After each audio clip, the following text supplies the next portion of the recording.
The Russ Martin Show. Yeah. Rob bought that for you. It's a deal. He bought it for you for Abby, actually. Is this a dog barking thing? Yeah, it's supposed to convert dog barking. You did a story on this. We did a story on this months ago. Did you order it? No, I don't know. I think you went to get it. Well, who's sells it? Petco. How much was it? I think last year it was like $100, but now it's down to like 20. Really?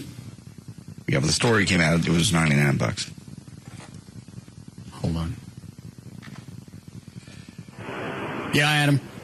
Yeah, Russ, did you hear that the New You show was bagging on y'all over the weekend? No. They said that they were coming back out of their last break or whatever and said that they weren't good enough to run long like some of the other shows in the station were. That's not bagging, that's knowing your role. Thanks. I hate to use stuff from Gary, but that's the only way I know to describe that. All right. Well, where are the instruments? Parts, names, and functions. Antenna receives. So the dog's got to bark before this goes off, yeah? I think so. I don't know. Yeah, the deal was the dog. How do these drop $100 in the course of a year? Look this really quick. Contents. I got the handheld unit. Pre-programmed dog breeds. To use with other breeds and mixed breeds, simply select your dog's size and the shape of the snout to calibrate. Program breeds.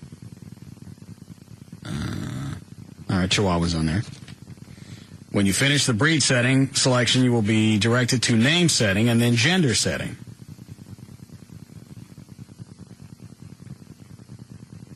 So I'll take this to Rob, have him program it for Abby, and then bring it back in here. Okay. Then you need the instructions.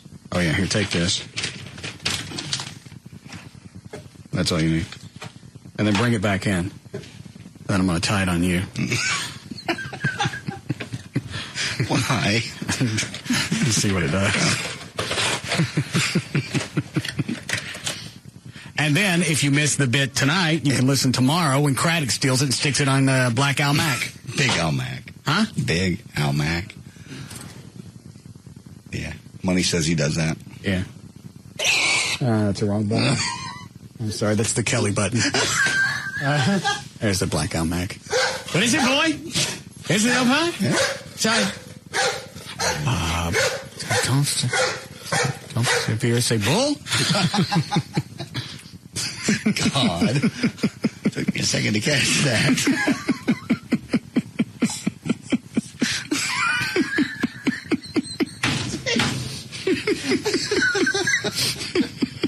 All right, explain to me try and sell me again on mornings. Maybe I just missed it. Maybe with JD's calmness and his common sense. Well, we didn't get into the whole syndication thing, that you could be the next king of the Southwest.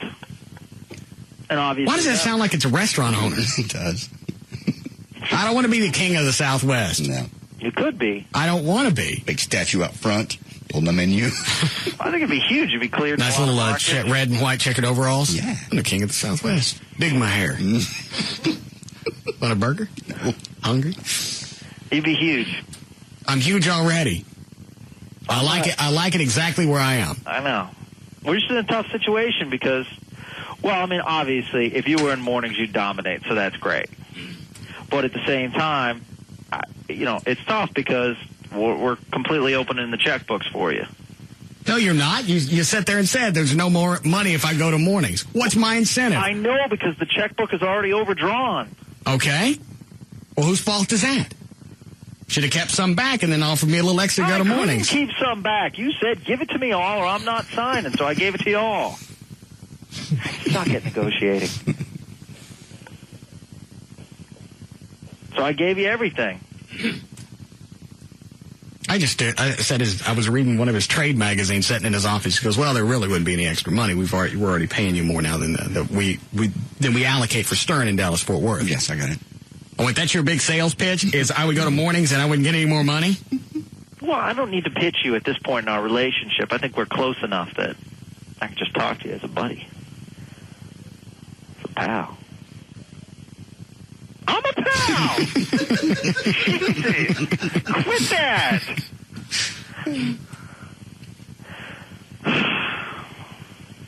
All right, fine. I mean, we'll keep it. I just thought, we toss it out there. You threw it out there, and every time you throw it out there, you get me excited. Yesterday was my fault. I was curious because I've shut them out from day one when all this came up. I'm not going to mornings. I don't care what you offer. I don't care where the money comes from. And then I find out they ain't spending any extra money. It's like you tight asses. The station's gonna fold. Other companies would pay you more. Yeah. And then everyone gets excited around the building, too, because they hear you talking, stuff like that. So maybe you might be interested. Corporate hears that. Who would you put in afternoons? I don't know. That would be a problem. I have to fill that as well. Well, so you got a problem either way, whether it's mornings or afternoons. Yeah. So there's no reason for me to get up at 3 o'clock. Well, I mean, clearly we win by having you on the station, whether it be mornings or afternoons. So, if it has to be afternoons, so be it. It'll be afternoons. Well, I wasn't going to move anyway. I was just curious what the numbers would be. Yeah. Even double, I wouldn't go. You always play these games with... They're not numbers. Games. I'm just curious. I was just wondering how big of a bind you were in. Perhaps I'll ask this question come January of next year. We'll have it filled by then. I bet you don't. I'm not going to bet you because you never come through on your bets. I get... You still owe me money from the last bet. What was the last bet? You said one of our competitions was a stunt and not flipping formats. Which station? The Eagle. That is a stunt. No, come on. It's been how long has it been? 8 months? They're still stunning. Oh, Jesus. They're going to play the sunny thing. This can't be real. Yeah, it is. You don't blow up a Heritage rock station just to play light music. And you don't stick on as your logo a sun with sunglasses on. That's stupid. Where's the light coming from? If they fail a year or two from now, I'm going to owe you $50. I saw that. With the sun and sunglasses.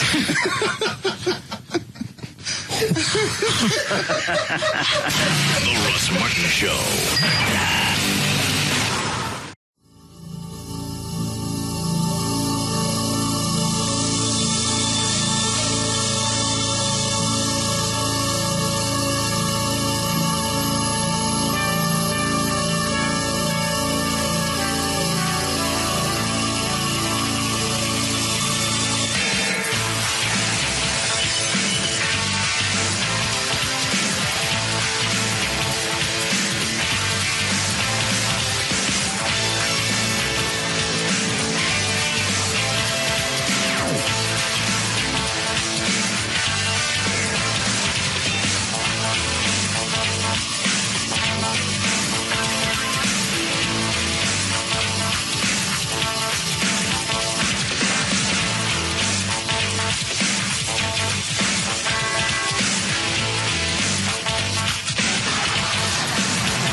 Called and left a message at the house.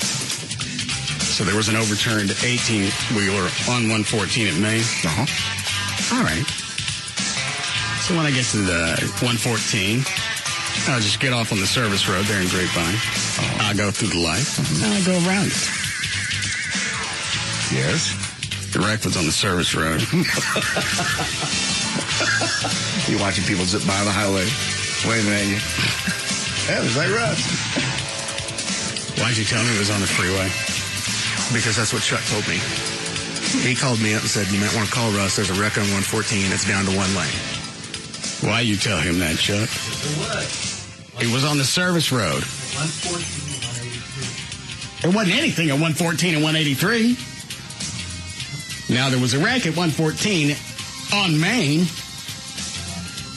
Jack 18, well, I got to see that. Close. Couldn't make the turn. Just driving around in the morning. People, just idiots driving by me. A car 6 inches off the ground. Goes by me doing 45. I said, I'll catch you in a minute. I'll pay you back. And all the police fire agencies in North Texas says our rescue recovery units are out. They've all been deployed. Yeah. I wouldn't go to get anybody. No. You drive into you drive in and you weren't really sure. That's a tough break.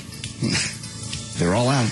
I saw some guys the other day. I was over in Dallas today this morning. The door comes up. These guys, you just tell, they're going, oh, Jesus, out into the crap. And it was so dark, it looked like night over in Dallas. Oh, well, they drove into standing water? Yep. The fire trucks had to. I mean, they had to go out and rescue somebody. There was a car, yes. You let them set. You make that, if you got nothing else to do, then you put them at the bottom of the priority list. Absolutely, they should be. But if they're wrecks, fires, whatever else, that comes first. Your dumbass drove into the water and you forgot the little rhyme that they give you. You get to sit there. What is it? Drive in, learn to swim? What is it? Drive in, drown. Oh, these are hard. I'm still trying to figure out the cold thing. No, you leave them. Let them ride. I just still can't believe what Brad Barton told us, that more people die every year of driving into standing water than die from tornadoes. I think it's tornadoes and something else combined. Something that you can prevent. Yeah. You can't do anything about a tornado or a hurricane or anything else that's coming at you. The standing water, yes, for that. Drive in, learn to swim. Just let them drown. If there are kids in the car, you get them out. Whoever was behind the wheel, they get to sit. I'll sit on the roof. Think about what you've done. Oh, I saw a fire engine going to lunch at E.T.'s, which is on Oklahoma. How do you know they were going to lunch? No, I was going to lunch. All right. They're going westbound on Oklahoma. Sirens going. You know they're going to fix some dumbass. And then I'm coming out of E.T.'s about 15 minutes later. Same engine coming the exact other way. You know, going, fix one problem. Another one was immediately there. And I'm sure that they've got standard areas that they know, all right, let's just go hang out here because this always floods first. There's always some douche who's going to drive in the middle of it. It's so bad. Every time they have videotape of somebody just driving off into it. Oh, someone will die today at Turtle Creek, somewhere where Turtle Creek crosses one of those streets, because it was just about to start overflowing. Good. And when it does, it's a pretty strong rapid. And if you live in that area, you know that. Oh, absolutely. What is it? What's the shock? What's the surprise? If you drive the same way to and from every day, then you know the low-lying areas, and you know the ones that fill up. Don't go that way. Or drive in, learn to swim. That's going to happen today several times. If you live in an area that has creek attached to it, stay away from that creek. No, they don't want to. They want to. I got an SUV. I can make it. All right, drive in, learn to swim. Maybe that should be the campaign instead of don't drown, turn around. Why? If you want to get somebody's attention, make it don't turn around, drown, and that's going to probably stick. Yeah. And then all the TV stations, they got everybody out. Saw that. KLLI, they got people out. Live cut. Hey, let's go to Brad Hawkins, who's out right in the middle of all of this. It's raining, yeah! It's been raining 8-9 hours. Now, what you think? It's going to be bad. Let me flip over and see what Channel 8's doing. Well, that's St. James in the middle of it. Yeah. It's raining, yeah! It's been raining 9 hours! Or what you think? Go to the airport. They show all the cancellations on the boards. It's been raining all day. Now, seriously, what you think? Where'd that come from? What? What you think? It's just the idiocy. Yeah.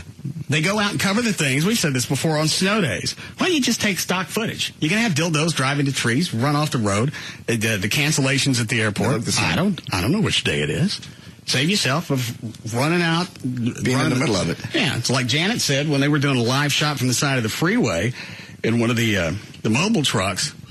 She said, we're not going to edit this video here. We're going to go down there. We're going to get off the freeway because, you're going to get mowed into. The way where it's safe. It just kills me. It's bad enough for television, but why radio sends people out to the airport? Send them to the parking lot that fits you. A Southwest jet will fly over eventually. Gavin, were you sending reporters out to the airports? Yeah.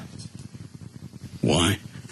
Because that's what we do. We're news. All you have to do is have them stand in the parking lot of Fitzhugh, where it's raining, and say, it's B.J. Austin outside of DFW Airport, because that's where she is. No. You've saved yourself 30 minutes in traffic and didn't put anybody else at danger. I will say we do not sensationalize anything. We don't. Gavin, you've got your entire news team scattered around North Texas. What's the big... Talking about the rain, the flood. We already know everything that happens when it rains hard. It's been raining 9-10 hours now. Biggest story of the what day. You think? Biggest story of what? The biggest story of the day. It's nothing but rain. Rain floods. If it's a low-lying area, it floods. If it's a high area, it's going to lead you to the low one. Planes can't fly in it. We can't drive in it. Right. Nobody can move. What else you need to know? And for those of us that have lived here for a while, we know what's going to happen. And if you don't, then get the hell out, because it's really not that hard to figure I out. thought Brad Barnett made a mistake earlier, though, when he said American Airlines has canceled all flights for the rest of the day. I thought, okay, he's going to come back and go, that's not what I meant. That's what he meant. I can believe it. And I got no sympathy for anybody sitting at the airport. Well, was it raining when you left the house? Well. Was it raining hard? Yeah. All right. Was it raining when you got out of the car to go into the airport? Yeah, it was kind of raining there. All right. But I didn't you got the advent of possible tornadic activity. I had some of that. You got rain, 9-10 hours. Now, high wind. What you think? They actually had to evacuate the tower at DFW. It got so bad around 11 o'clock this morning. Okay, then that explains it, because they said they stopped ATC ground control. So why would you go to the airport thinking you're going to go someplace? They were interviewing somebody on Channel A. They got bumped from 3 flights. Were they at the same airport? Of course. All right. Is it raining all over the airport? Yes. All right. Well, get bumped. Now, well, what you think? Before you left the house, just, hey, don't leave the house. Call and tell whoever you're going to see, I ain't going to make it. Learn that phrase. Tell everybody. Send them a text. Go to the airport if you want, but still tell them the same thing. I ain't going to make it. You want to go up to the chick at American Airlines, bitch at her at the front desk? Most people will, too. She going to tell you, you ain't going to make it. For whatever reason, we can't fly in this. Flights are canceled for the day. Why don't you go someplace else? Because if you depend on us, you ain't going to make it. Rent a car and go. If it's just for spring break, go back home. Crawl in the oven. American said they'll have almost everybody, out by tomorrow. But it's just not going. But if you're trapped, would you rather be in an airplane in this crap? If the pilot don't want to go, I'm going to lean his way. No, they want to go up and they want to. Well, why is it they can fly out of O'Hare all the time? Those pilots are flying in snow and blizzard-like conditions. You guys can't fly in the rain? No, we can't. Our pilots don't like it. We don't like them little bursts of wind that come along. We don't dig wind shear. As a result, you ain't gonna make it. Nah, what you think? It was just complaining person after over and over at the airport. What are you going to do? Hate to be there. You knew it was going to blow when you got in the car. What's going to change? Nothing. You got radar showing it. Flip on your computer. Why were you at Venegas' office today? Getting blood workup, cholesterol, that stuff. Why you pick today? I didn't pick today, but tomorrow I got my washing machine is dying, so I have somebody coming tomorrow. Yesterday was my meeting. Why don't you buy a new washing machine? I'm looking at it, but I'm going to have it fixed first and maybe donate it to a church or a charity. But I'll have to see what it costs to fix it first. Well, we had it 8 years. How long? 8. Did you buy it new? Yeah, brand new. What'd you get for it? They were cheap. They were the low end. They're just on like $400 or $500. I think I remember when you bought it. $350. It was due to go out. You've had it 8 years. Uh-huh. Now what you think? Stop it. They last long. They last 10 years. I don't run them as much as the average family, though. I think $300-400. You get 8 years out of it. You probably got You've milked it. Okay, well, I'll get it fixed and I'll donate it to somebody. Why have somebody haul it off? Why pay to have it fixed? You have to have to pay a guy to drive out there. And even if he can't fix it, you're still going to have to pay him to drive out there. Yeah, it's $50 out of the home warranty. So no matter what has to be done. Like American Home Shield? Right. No matter what they have to do to it, it's $50. Okay. Well, give it to Joy's mom's charity. What is that? It's called the Clothes Closet in Jacksboro. They help families that have been burned out of their houses or for whatever reason, don't have clothes or shoes, or in this case, washer dryer would be great. So you can give them a used washer. It's 8 years old. Yeah. It's still running? No, it ain't. Yeah, well, the washer will be tomorrow. All right. What else was I gonna ask? White trash party. No, the white trash party was just. Somebody wanted to know. That was. I'm still standing in the afterglow. That was great. What was wrong with that? The white trash party. Everybody had a great time. I got emails all the way up till yesterday saying people had what a great time they had. Did you get any, Trey? Absolutely. Okay. Did you not get any? I told Trey not to forward them to me because I don't want to see it. Why? I just know technically.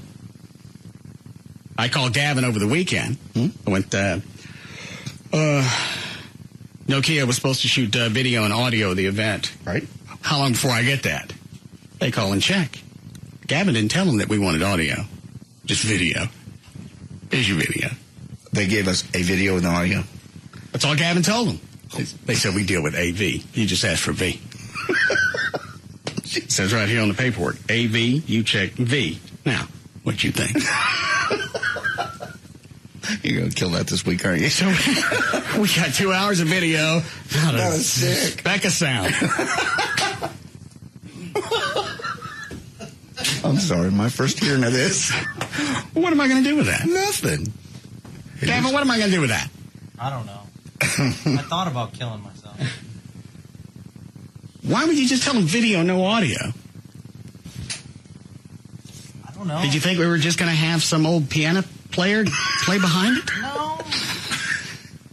I thought when I said video, they said video, I thought it meant audio would come with it. Well, I got to be on Gavin's side a little bit on that one. See, if you say video, who really thinks that the sound ain't going to be with it? Well, because you got to pull the sound off that huge console, and it's got to be fed to another switcher. So if you just say, I want video, that's all you get. Yeah. You got a big form. It says audio, video. Gavin circles the V.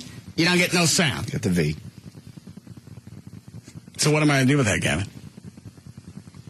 I don't know. I have no answers. Okay. Well, there's nothing that we can do about it. Certainly no reason to chastise you. Just next time, if we play any place, ask for sound to go along with the video. What are you going to do to me? There's nothing I can do about it. I'm ready. Nokia's not going to open it back up for us. We'll go out there and play and audio tape it. That's not going to happen. There's nothing to be done. Just put the gun to my head. I'm ready. I got nothing else to say. Quit it. Are you still in this mood where you're being nice to everybody? I think after another few tests, I haven't had an explosion. No. Obviously, I'm still on track. Okay. Is it something you enjoy, or are you doing it to your own detriment? I don't get it. You continue doing this. Are you getting anything out of it? Positive? Do you feel better about life? You happier? Yeah. Okay. Well. And then you get that little windfall if everybody else walks around in abject terror, which I didn't really calculate. You certainly. So as a result, it feeds me even more. It's a win-win. So have you talked to Nokia, Gavin? Was there any solutions offered? I don't want any. I'm just curious. Silence is golden. No solutions as of. All right. Well, possibly we'll get it on the next concert. All you got to do is go out there, just work a little bit harder. Be bigger than the show. You're a good boy. Let me know what happens. I will. Stay in touch. What are you holding, John? Somebody was concerned about Trey. They saw him on stage. I don't think, boss, you were on stage to see Trey and Dan do the 500-mile song, but everybody saw Trey shaking. Well, you were nervous. I mean, on top of that, I wasn't sitting in the. I was sitting. Did you not calm down once you got on stage? After a little bit, but yeah, I was trembling. Why? Oh, he was. You knew the song. You had the words printed. Dan was there. Dan was going to carry most of it. While you guys were playing, I went out back and changed into the Elvis garb. While I was backstage, it sounded like something going on in a vet clinic. How did it go, Dan? I would actually say that a vet clinic would be a correct assessment. Did the crowd get into it? Yeah, they really did. Okay, well. And Lee Harris get into it, yes? Oh, don't get me started. All right, what happened with Lee Harris? I'm trying to, obviously, Trey and I on stage singing this song, we're not super dynamic, so I'm trying to go around stage and have other people sing the da-da-das with me. Right. Wasn't the crowd helping with that? They were, but I was trying to mix it up a little bit. So I went to JD, and, he sang into the mic, and then I decided to go over towards Lee Harris. Okay. I say da-da-da, and he's supposed to do it back. I put the mic in his face, and he just looks at me and says, yes. And I think, well, maybe he wasn't expecting it, so I'll give it another shot. So I go da-da-da, I put the mic in his face, and again, he looks at me and says, yes. And that's when I gave up.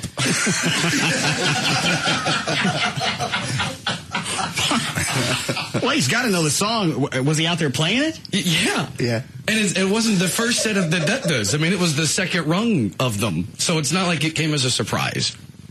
You got a crowd of 1,500, 2,000 people going, da-da-da. Yes. Yeah. Da-da-da. Yes. Nothing more. Nothing more. I don't mean to change topics, but Channel 5 went to breaking news 2 seconds ago, and they've got a camera set up at a water over the road sign and people driving around it. Oh. And It's breaking news. hold on. There's some TV of that. 2? Yes. Well, I want to take you back to some of the radar displays on our... No, you jackass. If you can back it up, I don't know if you can, but there's like 4 or 5 trucks went right by it. And Fox 4 had a clip of a dark bus, obviously had driven in too deep and was just sitting Stranded? there. Yeah, but it was tilted over. Okay. Looks like a lake.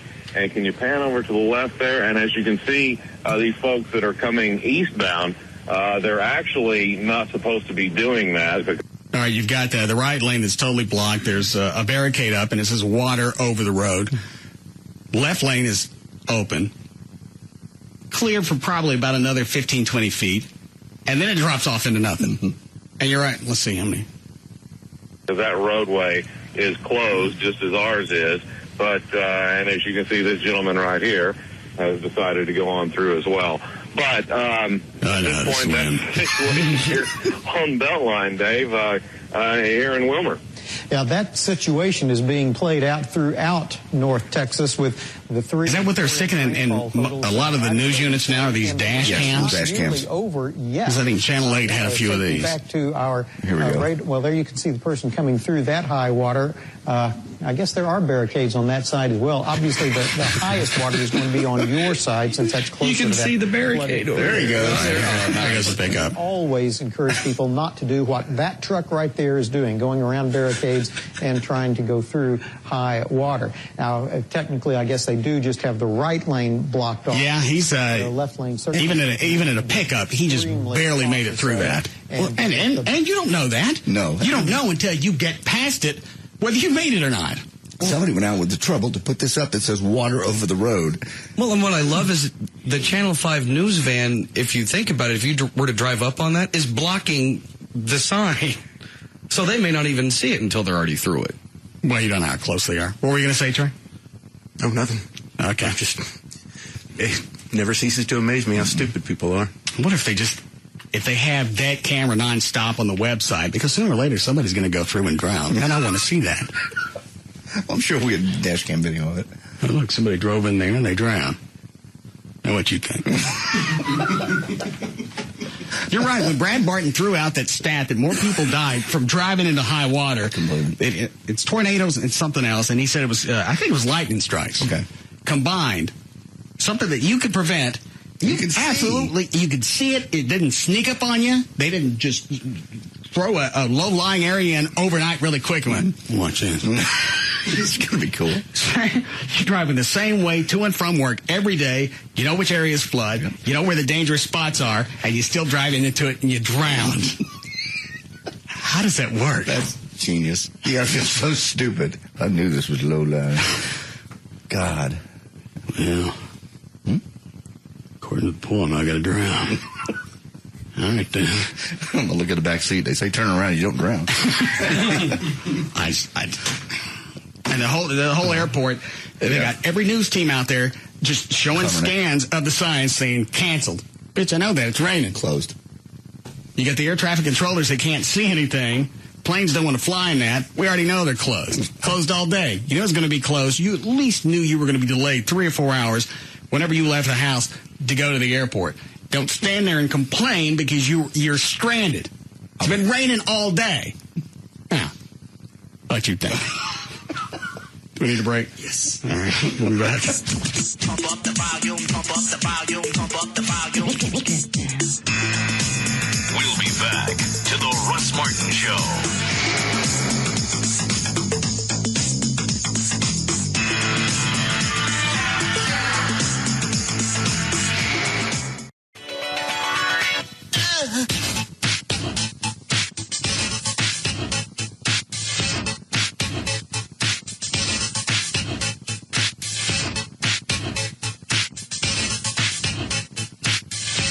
Now, back to the Russ Martin Show. Cheers.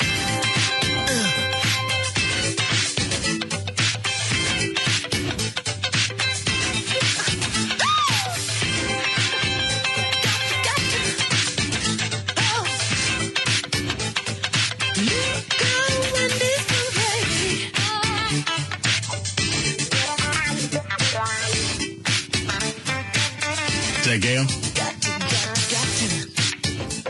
Hi, Gail. Hi, Russ. Got a lot of stuff? Yeah. All right, go ahead. Here it comes. Brought to you by Texas Motor Speedway. Walton Walker southbound at Keeneland Parkway, there's a crash. Eastbound 20 at Great Southwest, they just cleared a wreck in Grand Prairie. On 635 westbound at Coit Road, you've got 2 lanes blocked. The HOV and left lanes are back up to 75.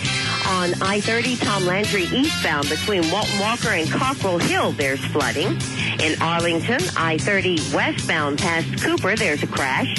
360 southbound past Ragland, there's flooding. In Hearst on 820 southbound before Hearst Boulevard, a wreck in the right lane. You're backed up onto 183. In Louisville, southbound 35 at Justin, the 2 right lanes are blocked. Also, southbound 35 at 121, there's a wreck. Irving Boulevard westbound at Mockingbird, the center lane is blocked. Northwest at Lawther, they've been doing some rescue and recovery work with the flooding. Beltline at Preston, the signal lights aren't working properly, and then a lot of flooding around Oaklawn and Harry Hines.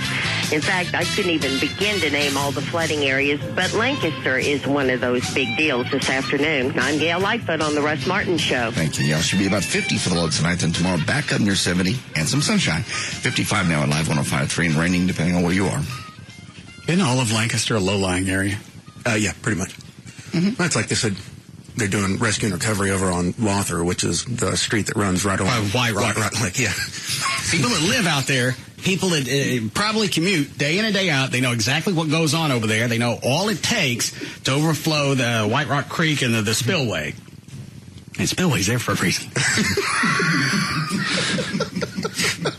But if you're driving down Mockingbird, you'll notice it slants down over by there, and then it comes back up on the other side, so you're in a bowl. A low-lying area. Got it. Now, what were you guys talking about during the break? Stacy did what? I was on at White Trash during one of the songs. Which song? It was right before Macho Man, whatever that was. All right. And I'm standing there and I'm doing my thing, and I catch him out of the corner of my eye, standing over by the girl dancing in the cage, and he's waving his arm at me. I think, okay, there's something that's exploded. He looks at me, and goes, "Come here."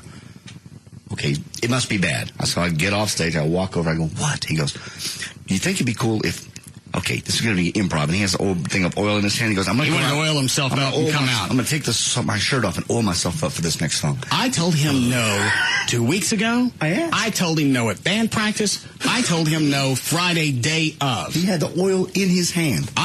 Chuck, didn't you tell him to keep his big fat ass backstage? 5 times.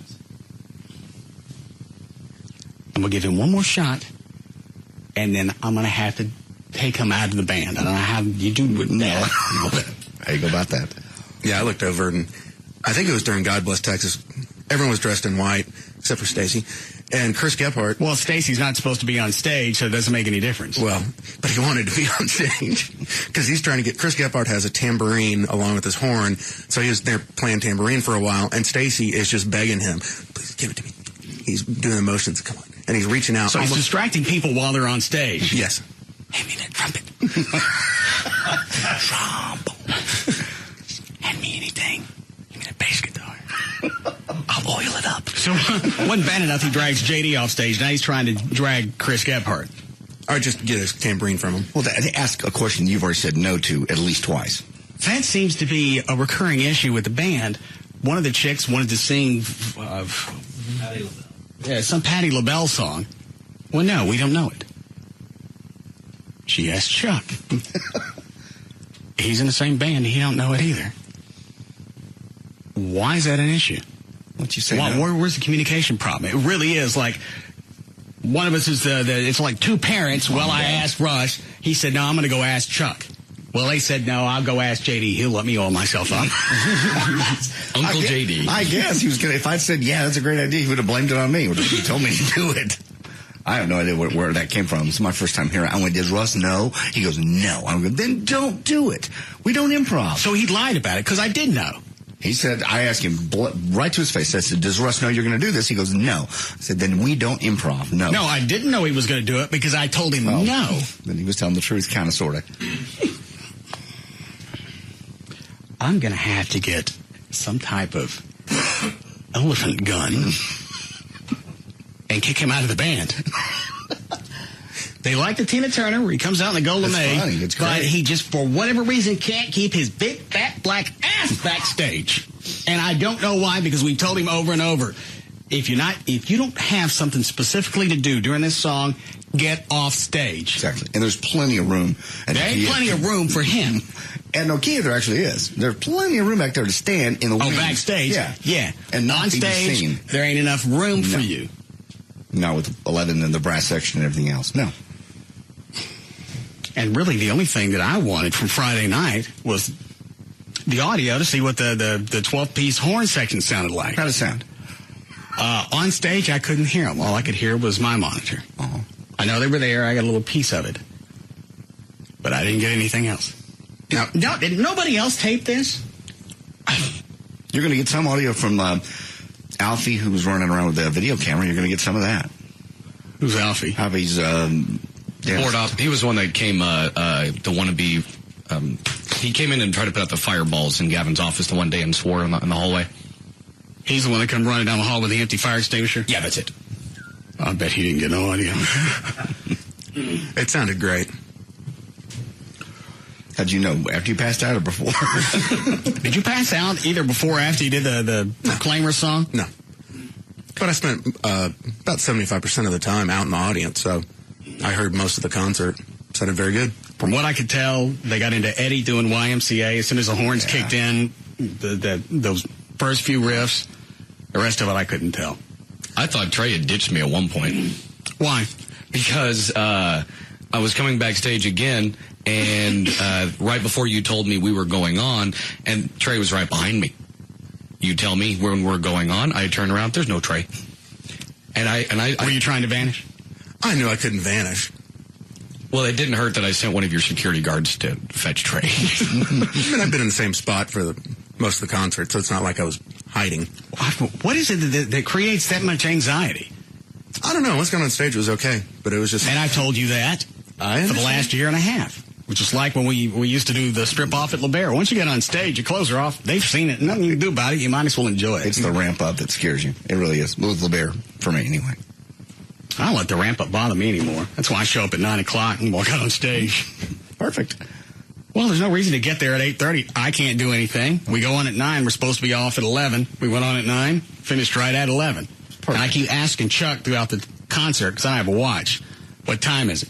We got plenty of time. That don't tell me nothing. What time is it? I got a list of songs here that I got to squeeze in by 11. What time is it? We got plenty of time. I'm going to ask you again, old man. I need to know an hour. I need to know a minute. Then we finish the God Bless Texas, and normally that's the last song. I ask again, how are we doing? Plenty of time. What time is it? 10:55. We got 5 minutes. So we did the Friends in Low Places. Friends in Low Places. Yeah. That was perfect. Everyone really got into that. Yeah. Because I was still off on the side stage when you guys closed out with that. Crowd was going nuts, Swinging singing back with and you. forth, yeah. And they really liked, what's the chick's name who did... I Love Rock and Roll. Yeah. People really got into that. They didn't seem to get the Hall & Oates song. We may drop that one. You Make My Dreams. I went out for that, so I don't know. Because it ended and the crowd just kind of sat there.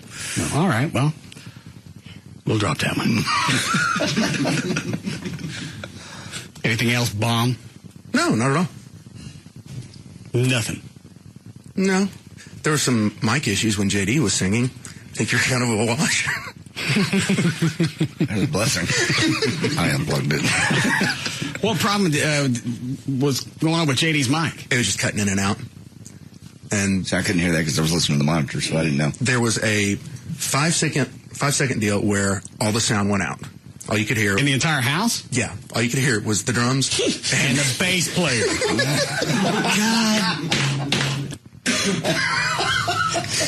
and then... And I'm sure Lee Harris heard that and went, this is my moment. Solo time. And that lasted how long? maybe 5 seconds. Okay. Did they say what happened? I looked up to the soundboard, and they were scrambling around, so I'm going to guess either they had a short or somebody hit a bad switch. Gavin, do you know about that? I heard about it briefly, but I don't know if they had to reset the whole board, too. As executive producer of this event, why wouldn't you know? I mean, if you want me to follow up, I don't mind, because I certainly have free time. Actually, I'll find out what happened. What? I never mind, Gavin. Chloe knows. Actually, it was really weird. I ran into one of the sound guys the very next day at a QT. Recognizes me, and then he tells me what the issue is immediately. You mean a gas station? Yeah. All right, go ahead. I'm sorry. And then he just said the whole board went out. They had to press reset. And the cool thing about this board is, I guess, instead of like looking around for everything, you press reset, and everything resets, and then it comes back up gradually to where it doesn't smack you in the face or there's some sort of odd mix. And then it automatically resets all the levels? Automatically sets the levels to where everything was. He goes, you can do one of two things. Either you can look around and try to find out what the issue is, you know what I mean, which would take more time, or press the reset button, and that just sets everything back and sets it and brings it back really slow. Oh, that's pretty cool. Yeah. All right. Never mind, Gavin, we got this story. All right. Any other word on how we're going to fix the audio problem to go with our video? No. Have you called anybody? I'm working on it, yes. Well, what are you exactly doing? Just so I know and I can stay calm. I'm trying to figure out a way. Who have you talked to try and help you with this? I've talked to the people at Nokia. And they said what? They are deeply apologetic along with me. Well, and that's to be expected. That's fine. But what is it you're working on? You ain't working on nothing. Well, I'm going to try to figure out if maybe we can slide in there and do a performance, quick performance, tape some of it. Maybe something like that. All right. And you'll have the $5,000 to pay me? No. Well, that's going to be another performance. Band doesn't play for free. Well, then I can't get you audio. I'm sorry. You promised me audio last time. That's all right. I'll just set it in for a while, and then we'll see how it plays out and what you think. Sure it won't play out well. Okay. Well, let me know if you come up with a solution, because it doesn't really look like you're doing anything. There again, a lot of people are very vague. Doing what I can. Okay, thank you. You've been very informative. I can't believe nobody out of the packed house, nobody got any audio. I don't want to hear any of the crap that I did. I just want to hear the horns. Yeah. The horns sounded good because I was standing over by them, so I heard them. They sounded very tight. Is that right? Oh, very tight. It definitely gives the band a much fuller sound. And well, it covers up a lot. I don't think you're covering anything up. Needs to. No. Okay. I thought that. Mike Morose, I took your advice, and for the first time, he was lively on stage, which was fun to see. He was drinking. Either way. I went, either you drink or you're not going on stage. He says, I don't like to drink before I play. Well, then don't go. So I shoved a couple down him. Did the trick? Well, obviously he doesn't drink a whole lot because in the middle of the set he starts doing jigs during YMCA, shoving his penis into the crowd. Well, all right. We just need to back up a hair on how much alcohol I give him next time. I just got to figure out how many ounces before his penis comes out. It's that all together. And then Ryan. Oh, no. I think Ryan is the guitar tech. Yeah, meaning right. he'll tune it, hand me a guitar. When one of them goes out of tune, we swap. Got most of that right. I go out for the Elvis song. I hand him the mirrored guitar. Okay. It ain't hooked up. I ain't got to play it. It's just a prop. I hand it to him. I went, give this to me when I get on stage. And Dan pointed out I probably screwed up by giving Brian something that was shiny. Because I get out on stage and I don't have no guitar. I look stage left, stage right. I ain't got nothing. I even start walking one way. There ain't nothing over there. And he's probably in the back looking at the guitar with all those little mirrors. Hey, look at that. Bunch of little me's on this. I bet that's what it looks like when a fly stares at me.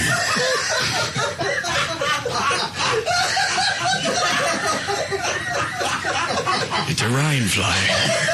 What? Instead of Brundle fly? Yeah, Ryan fly. Oh, Lord. And I never saw him. Did he ever try and come out and give me a guitar? About the time you were walking my way, you were walking toward me, I'm looking around, there's nobody, what do you need from me? And you were looking past me, and I went, okay, I'm looking. You turn around and says, just as you walked away, he walked over to the guitar and went, what? I went, I think he was here for that. I don't know, he's dressed like Elvis and that's shiny. Call me crazy. Yeah, but look at this. You ever wonder what it looks like when the fly's staring at you? Look at this. Oh. Wait, turn it again. See? I see.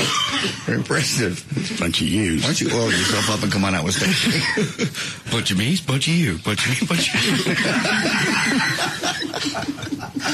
A whole swarm of flies looking at us. And I don't know how much more clear to be. Hand this to me when I get on stage. All right, I'm on stage. Give it to me. He was nowhere to be seen. Bunch of me. Flies are weird. Well, now you can fly and actually not hit anything.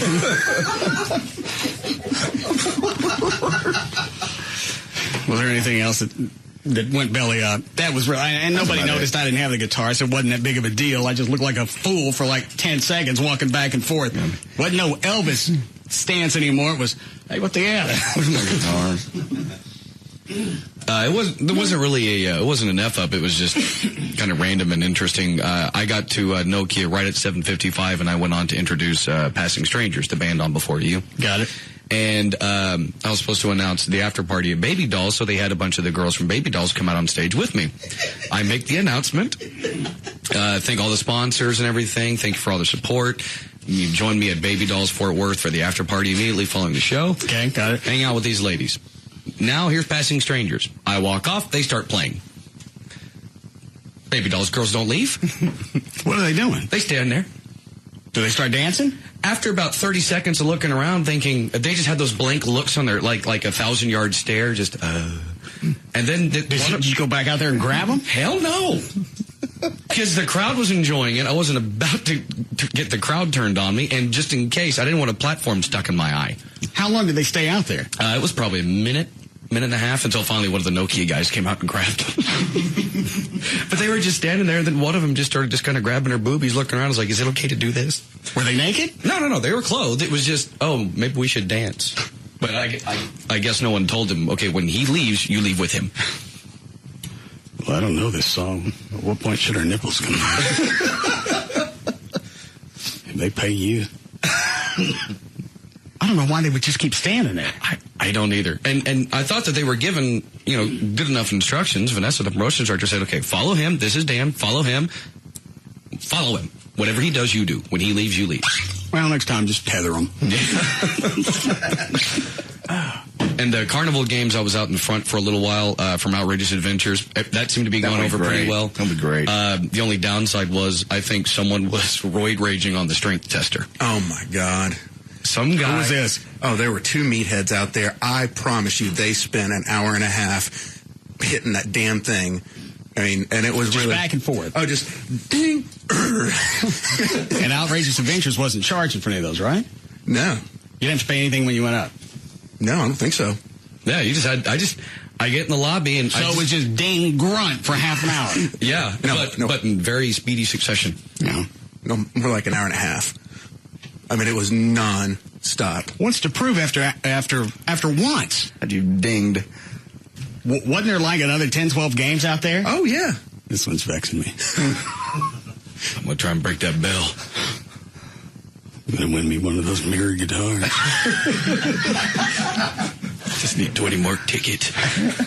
See how fly looks at me. I thought there was going to be a couple fights over T-shirts. Somebody said JD almost got in a fight with somebody. Yeah. Oh. Do you know this? It was. I'll let JD tell the story. All right, go ahead. Nothing. We were. Well, hold on. How are we doing, Chloe? No, I need a break. Was it? Is this worth sitting on? I don't know if it's necessarily really. All right, then go ahead and tell it. No, then a guy came up to Joy and wanted her to dance at the after party, and I politely said she's not a dancer. All right, hang on. You mean you went to Baby Dolls? Yes. Oh, I thought this happened at Nokia. No, it's Baby Dolls. All right, go ahead. Which is understandable. She was dressed a little, like a whore. Go ahead. Anyway, so he just goes, "Hey man, $20 dance." I said, "She's not a dancer." Well, she looks like one. He's drunk. I go, "Look, dude, just walk away. That's the best thing you can do." He goes, "I'll tell you the best thing I can do." Dan, I saw Dan out of the corner of my eye. I went, "Daniel!" Dan stepped between us. The guy goes, "That's right." He walked away. I just stepped in between him and I said, "Is there a problem here?" And the guy just like, "No." Was he a big guy? Oh, yes. He'd have killed me. Well, and Dan, were you still in the outfit you had at the white trash party? Yeah, I didn't see any point in changing. Because Dan was wearing a shirt that showed off his gun. Yes. So I'm sure that was intimidating. I had a buddy of mine tell me, he said, "You look like an in-shape Larry the Cable Guy." Yeah, that's the shirt. So you saw Dan coming out of your I saw him out of my corner of the eye. Like, it's funny because at that instant, all right, there's confrontation, and then you see Dan coming, and you're thinking, "Oh, good, I don't got my pants on." Well, you've already bowed up. In front of your chick, you can't go, "Oh, look, I don't want to get my ass kicked." So you have to go, try to bow up a little bit. Dan saved me. I tell you what, pussy. Tell him, Dan, pussy, pussy, move, Dan, move. Dan, where you going? All right, break here. We'll be back. By the way, where is my mirrored guitar? I've never seen it. Did you bring it back, Ryan? Yeah, I put it with the rest of the stuff. Yeah, okay, well, that's where I needed it. Thanks.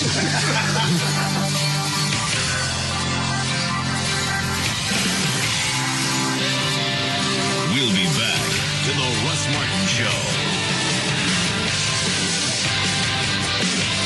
Contenders come and go, but there's only one afternoon champ, the Russ Martin Show.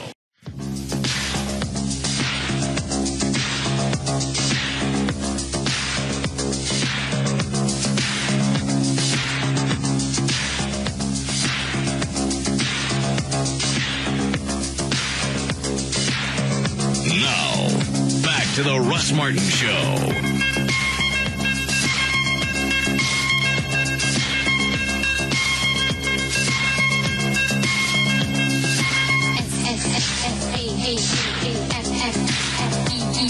Trying to sleep in the limo on the way back from the concert. It's been a long day. Amy asked, "Can I ride home in the limo with you?" All right. Fair enough. But don't make a lot of noise. Because you're trying to relax. Because I want to lay down. And I asked George, "Can we stop by Jack in the Box?" Are you guys in the Hummer limo, the big one? Yeah. I didn't know if that was yours. So he tried to make it around the corner, the turn through the drive-through of Jack in the Box. And that limo's... Oh, my God, I barely make this 40 feet long? Oh, at least. Driving over the curb. I'm still fine. I'm just laying in the back. Amy's... Finally, I sat up. I went, "Shut the up. Don't make another noise until we get to the house. Do you understand me?" And it's funny because I heard George up front. He goes, "Yeah."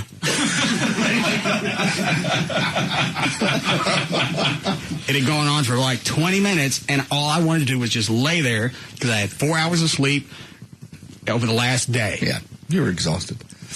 And it was nonstop. We got home, I went, I don't care where I'm going or where I'm coming from, don't ever ask to ride with me again. I don't care if it's to and from Kroger. I just want to relax. Even away from the wedding, together, you're having a different car. You will not ride with me in the same vehicle. I've had it. Even George asked me before we left Nokia, you sure you wanted to ride with you? She doesn't seem that drunk. It's not as bad as she was at House of Blues. Yeah, I'll tell her to shut her ass before we get in the limo. She shut her ass. Both ends were open. You had to shove her in there, didn't you? Do what? Did you have to shove her in there because she was sitting there talking to people? I don't remember. Everybody she was trying to talk to everybody. And I think you almost had to push her into the limo because she was chatty with everybody. She was talking about slapping somebody. Was that you, Chuck? Not to me. All right. We were in the green room after the concert, and she's talking to somebody. I went, if you say anything to anybody else, I'm going to knock you out. And because this is my show, it's okay. Yeah. There'll be no witnesses. I haven't had that much to drink. I'm going to tell you last time. You're going to shut up. Because if you do anything stupid, I'm going to knock you out. Mama said. Yeah. So, you want to test me? Yeah. Say something else. Because at that point, I'm going to knock you out. I'm tired. I've had a little to drink. Why don't you stop and think about this? Bad combination. Yeah. Exhaustion and alcohol. Now, what you think? Just waiting for that. And then we got in the limo, and it was just a back and forth, talking to George, laughing. Well, we're not backstage anymore. Now we're in the car. Now I can talk again. It's a lot of fun. Be calm. Oh, well. I believe that's the last white trash party. No, you couldn't quit it. There's just too much anxiety that leads up to it, and everybody's got to have some kind of problem. They want to ask things at the last minute. Dude, I'm going on stage and I'm playing. You ask me one freaking question, I'm going to knock you out, too. I'll knock you out with Amy. Stacy wanted to try all these different things on stage. We specifically told him, if you ain't playing, get your big, fat, black ass off stage. Off stage. That means off of it. Not in the wings. Off of it. See, if I'd out back.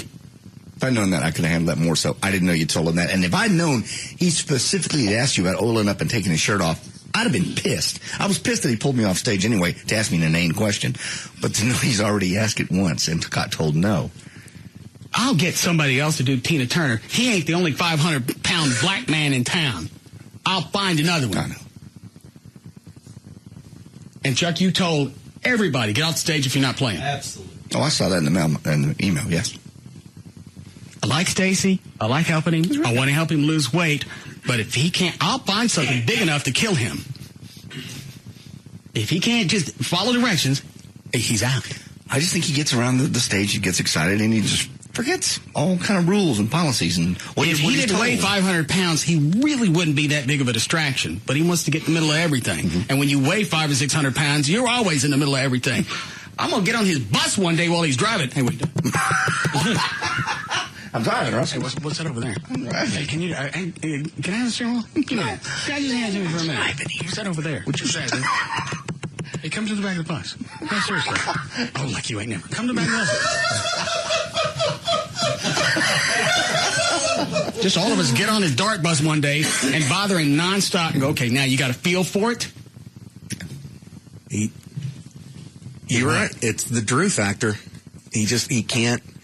He gets excited and he wants to improvise. And if there's one thing that if he doesn't know it by now, he won't get it, which is we don't improvise. We do sometimes on stage, but we're not going to vary from the songs. We practice too hard on that, and we're not good enough to get real cute about it. Well, if there's going to be if you're going to improv, do it. You're going to do it. Exactly. And I don't want to turn to my left and see the shock of some 500 or 600 pound naked man oiled up. Would you just get out of?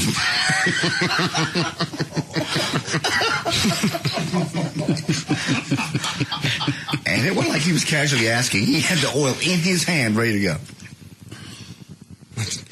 That shows you a line of thinking, which means because he had already asked you about it before the show, so that means he went out and bought oil thinking he's going to change his mind. I told him 2 weeks ago. No. Eddie's singing the song. There's enough stuff going on with the Village people. I got 12 horn players. I got the rest of the band. The focus is on Eddie during this song. I don't need you and your flesh greased up out there on stage slinging it around. I don't want to see it. Now later, if we want to get you oiled up and have somebody try and catch you, we'll go that route. As an encore, possibly. One of the biggest pictures with no audio is I can't get that clip of when you introduced Lee Harris and he got a really huge applause. Oh, yeah. Oh, I forgot about that. So I was going to cut it up and email it to Carlos on a loop. Yeah, when I introduced Lee Harris as a new bass player, yeah, it was... He got a really good round of applause. Trey and I were standing off on stage left in the wing when you did that, and we looked at each other like, I'm pretty sure that's probably more applause than Carlos has ever accumulated, let alone in one time. Yeah. Carlos wasn't working on any fans. Did he go out into the crowd after the concerts and piss people off one at a time? I think people just look at his... Because that's the way the crowd reacted when I said the new bass player, Lee Harris. And it was just this roar. I went, anytime we played in the past, Carlos must have gone out into the crowd and just pissed off every single person one-on-one. He went to everyone's house, started kicking their puppies. That's your dog. No, I think people just looked at him and just saw pissiness, and he was never happy. Did Carlos, JD, when you gave blood today, did he say anything? He didn't go to the show. He asked me about the show, and I said, went off very well, and I mentioned Lee Harris was the new bass player. He goes, Lee's great. Lee's awesome. Fine. I don't listen. I don't know. I don't care. I go, okay. Could you just get my blood? Oh, yeah. Yeah. Second thought, no. I'll suck it till you're flat. So that's all he had. He just said, I don't care. I don't listen. I don't know anything about it. All right. Ready to go with the news? Sure. Okay.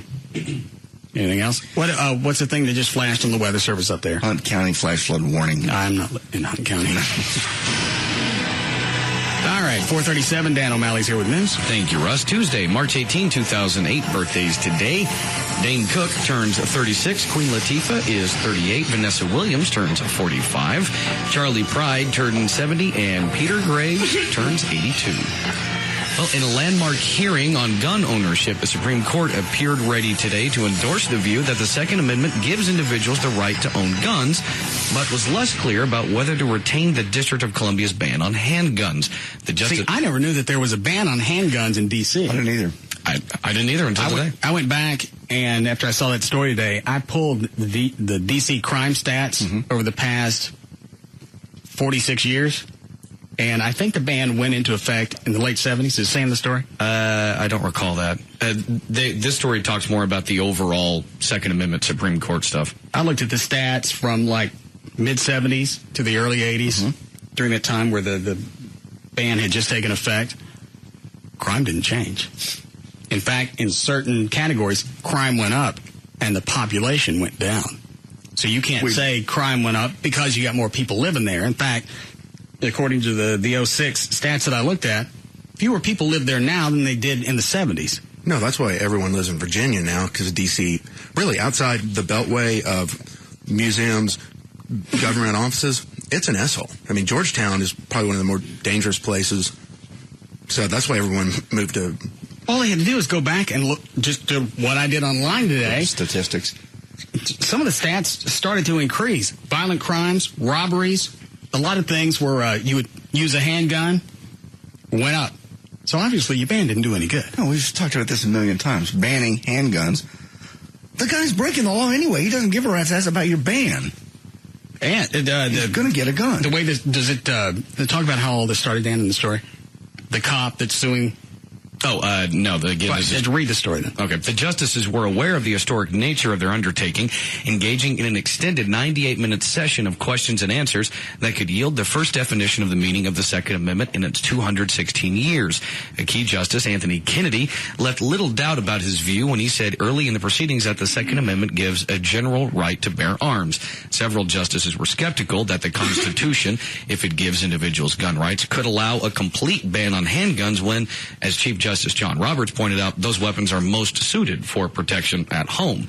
Justice Samuel Alito, who, like Roberts, was appointed by President Bush, cited another provision requiring rifles or shotguns be kept unloaded and disassembled or bound by a trigger lock, and said it did not seem as if they could be used as such for the self-defense of one's home.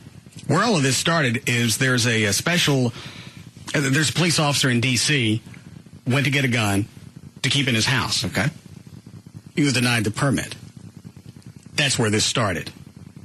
He was denied it because it's D.C. But he's a peace officer. Ain't any difference. You can't. And that's where the entire challenge came from. Okay. I don't understand. So obviously nobody in D.C. can own a handgun for any reason short of peace officers. Yeah, and Secret Service and whatnot. I had no idea. I really didn't. I know there was a place in this country you could I didn't either. Have a handgun. That's why I saw it on television, the Second Amendment's being challenged. Well, all right, now I got to go look that up. Is that the second one? Yes. All right. What? How would anybody take the position of, that they have to be banned? Unless you can get every single one of them, everybody's. You can't do it. And then they can't drive over to Virginia and buy one. And because the people do have cars that break the law. And if they start going through all the registration information and they start recalling guns, I'll just go buy some on the black market. Yep. That's where the bad guys are getting them.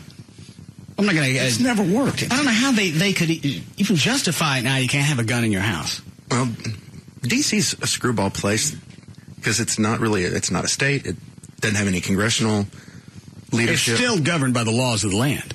It's still governed by the Constitution. And I don't know how you go back and you look at the Second Amendment? Yeah. That one? Yes. What's the first one? That freedom of speech? Yeah. Yep. That's a good one. All right. Look at the Second Amendment. Okay. All right, you know what? D.C., no D.C. We're going to ban this. Well, even though crime is rampant and it went up over the next few years, now we'll give it a while to kick in. Maybe people don't have the concept yet not to kill each other.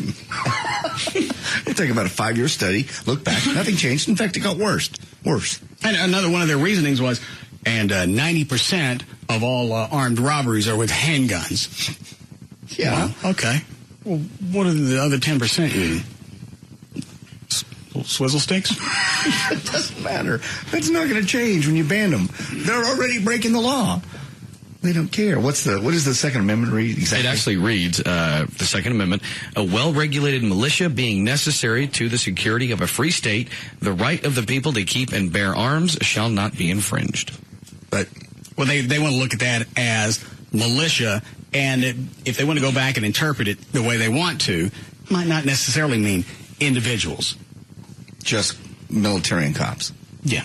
Well, and there's also a deal of the reason why this is historic is normally they don't challenge these things on the Second Amendment because you also have the interpretation, all right, when they wrote the Constitution, they were talking about muskets.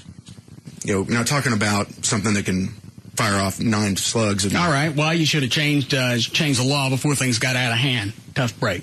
Tough titty. Hey, D.C. is also a city that elected a crackhead for a mayor. Barry? Yeah. Okay. All right, go ahead, Dan. The Federal Aviation Administration, under fire for its handling of missed safety inspections at Southwest Airlines, said today it is ordering a check of maintenance records at all U.S. airlines. The FAA's action applies to records on all planes. FAA inspectors will check to make sure the airlines have complied with the orders to perform the type of structural inspections that Southwest missed on some of their older Boeing 737s. Acting FAA Administrator Robert Sturgill said the failure of Southwest to check the fuselages of its planes for cracks prompted him to ensure that other carriers were meeting the same requirement. You're the guys that missed it. Yeah, exactly. It's your FAA people. But now what they have to do is they have to go overcompensate. See what we're doing? We caught ourselves, and now we're going to make everybody suffer. But they make it sound like Southwest was hiding the planes, so they didn't have to go through inspection. No. You're the guy. You guys missed it. They brought it to your attention. These things didn't go through the check like they were supposed to. Here they are. Do whatever you need to. Oh, you want to fine us $10 million because you didn't look at them? All right, whatever. That's basically what's going to happen here. And they did find cracks in, I believe, one of the jets. Not a bad one. It doesn't matter what they found or they didn't find. It was the FAA that missed it. You're the governmental agency that's supposed to keep tabs on this. You missed it. Don't blame Southwest Airlines. It's not like they kept them undercover and went, all right, they're gone. Pull the tarps off. Did you guys pull the audio from Obama's speech today? Because I didn't see it. Yeah, it's 25. It's about 2 minutes and 46 seconds. Does it need a setup? Is there a news story to go with it? Yeah. All right. Here. Go ahead. Democratic Senator Barack Obama tried to stem damage from divisive comments delivered by his pastor while bluntly addressing anger between blacks and whites in the most racially pointed speech yet of his presidential campaign. Obama confronted America's legacy of racial division head-on, tackling black grievance, white resentment, and the uproar over his former pastor's incendiary statements. Drawing on his half-black, half-white roots, as no other presidential hopeful could, Obama made his speech. And he rarely, obviously, talks so openly about his race in such a prominent way, but he covered divisions from slavery to the O.J. Simpson trial to the recovery efforts after Hurricane Katrina. I haven't heard this.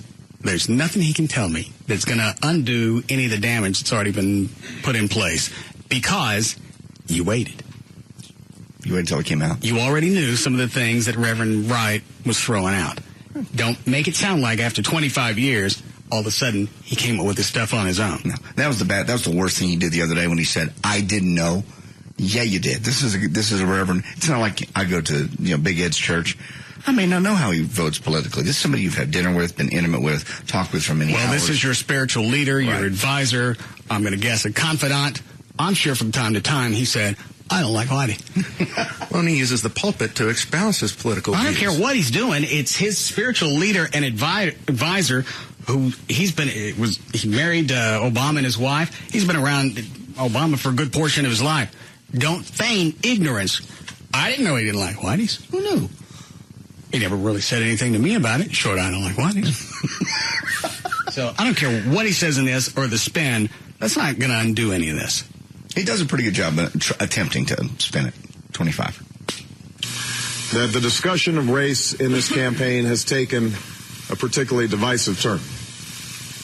On one end of the spectrum, we've heard the implication that my candidacy is somehow an exercise in affirmative action. Is this off his LP? No. It did not sound like that when I recorded it or played it back. No. Is it in the lower deck? Mono by chance? Or the mono? Yeah. You mean trying the upper deck? Try. I thought they were going to take this lower deck out. That's all right. Don't worry about it. From the LP. Huh? From the LP. That sounded like either it was from one of his first albums or he was in the canon with us. See if it sounds any better in this top deck. Cut what? 25. Okay. It's only been in the last couple of weeks that the discussion of race in this campaign has taken... Yeah, sounds like the same cut. I listened to it over and over. Did you listen to it in here? No, I did not. We've never had this problem where things sound different. You have problems with audio non-stop. No, I never do off this. Trey comes in here and checks audio to make sure what it's going to sound like on the console. How come you don't? Plus, your speakers aren't as good as the ones in here. I know. I listened to it, though. I can tell. Did you listen to it in here? No. Am I having static in here? Yes. It's okay, though. Don't even do this. No, I'm sure that there's... Don't. We probably don't have all the equipment you'd need. God. I'll see that they get it for you. Oh, please don't do this. I'll go pull the clip during the break. Can you get a cleaner one? I probably can. It's very generous of you and your time. Oh, you pulled a clip last week that sounded just like this. Shut up, everybody. Pulled what? There was somebody. Everybody. Don't point fingers on my show. Just kill me. We don't judge around here. Oh, God. We don't judge. No. Makes you... Where would that template come from? From you. Continues of screaming and hollering and abuse. I pull this out just as a reminder. Do not repay anyone evil for evil. Oh, Jesus Christ. Live at peace with everyone. Do not take revenge. Leave room for God's wrath. For it is written, it is mine to avenge. I will repay, says the Lord. From Romans something. Roman meal. And you're going to live by this now. Vengeance is mine, saith the Lord. Unless I get tired of waiting on his ass. Yeah, there you go. Now you're coming around. So, just make that the new rule. If you have audio and it's going to go on the air, come and play it in the studio. It's actually going to broadcast it on the air. Okay. Unless you know what, I can come up early and do it if that'll help you. No, please don't. No. We're going to have a completely new system starting. No. I'm talking to him right now. Okay. Do you understand? Yes, sir. Okay, I just want to make sure. No offense. Oh, God. So you'll play the audio in here before it actually goes on the air. Certainly play it in here before it goes on the air. Very kind. You want a break here? Yes. All right. I apologize if I'm late.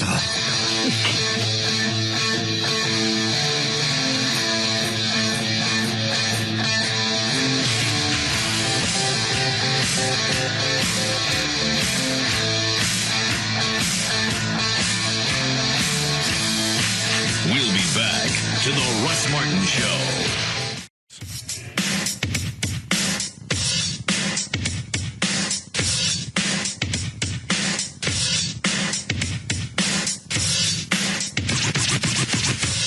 Now, back to the Russ Martin Show.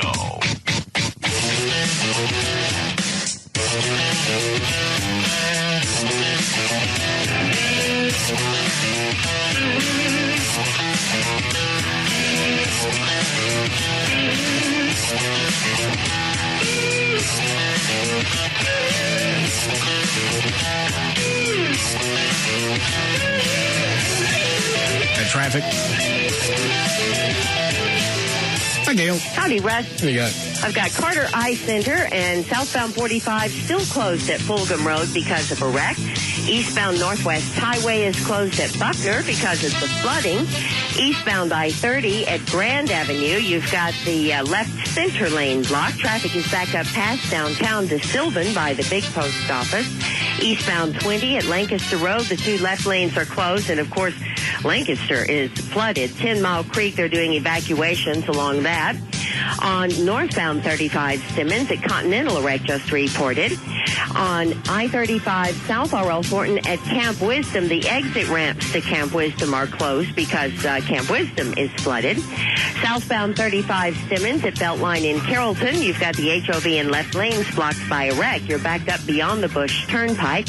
In Richardson on southbound 75 at 190, there's a wreck. And in Louisville, fallen power cables along FM 3040 at South Valley Parkway. And that's some of it. I'm Gail Lightfoot on the Russ Martin Show. Thank you. Yeah, more rain tonight. So if it's already swollen and it's already water over the road, it's only going to get worse as the evening progresses. 47 to be the overnight low, and then tomorrow into the mid-60s. We're at 54 and thunderstorms now at Live 105.3. Just because his pastor is racist, I don't think Obama is. But the spin he's trying to do, it's too late. It is too late, especially when the first thing he said was, I didn't know this. Well, that...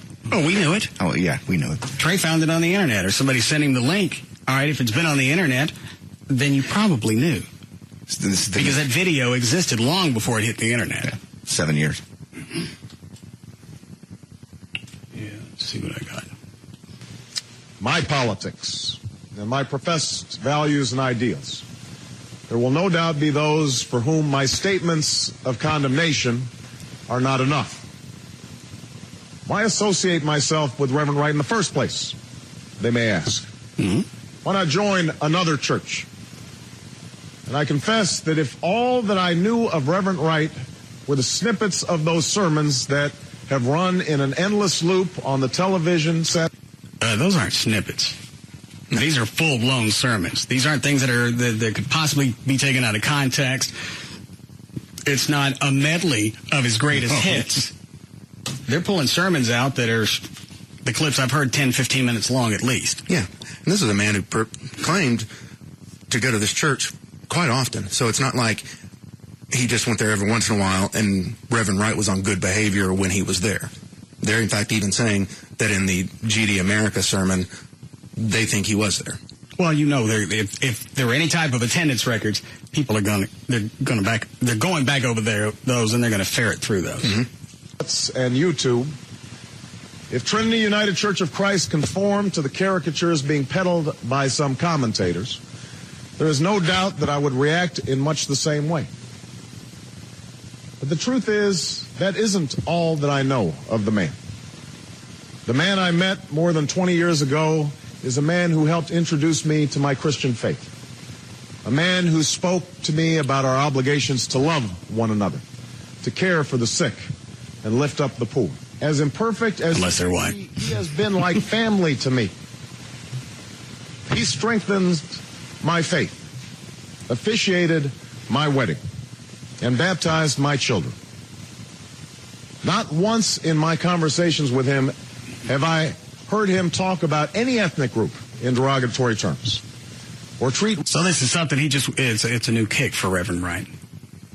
Obviously.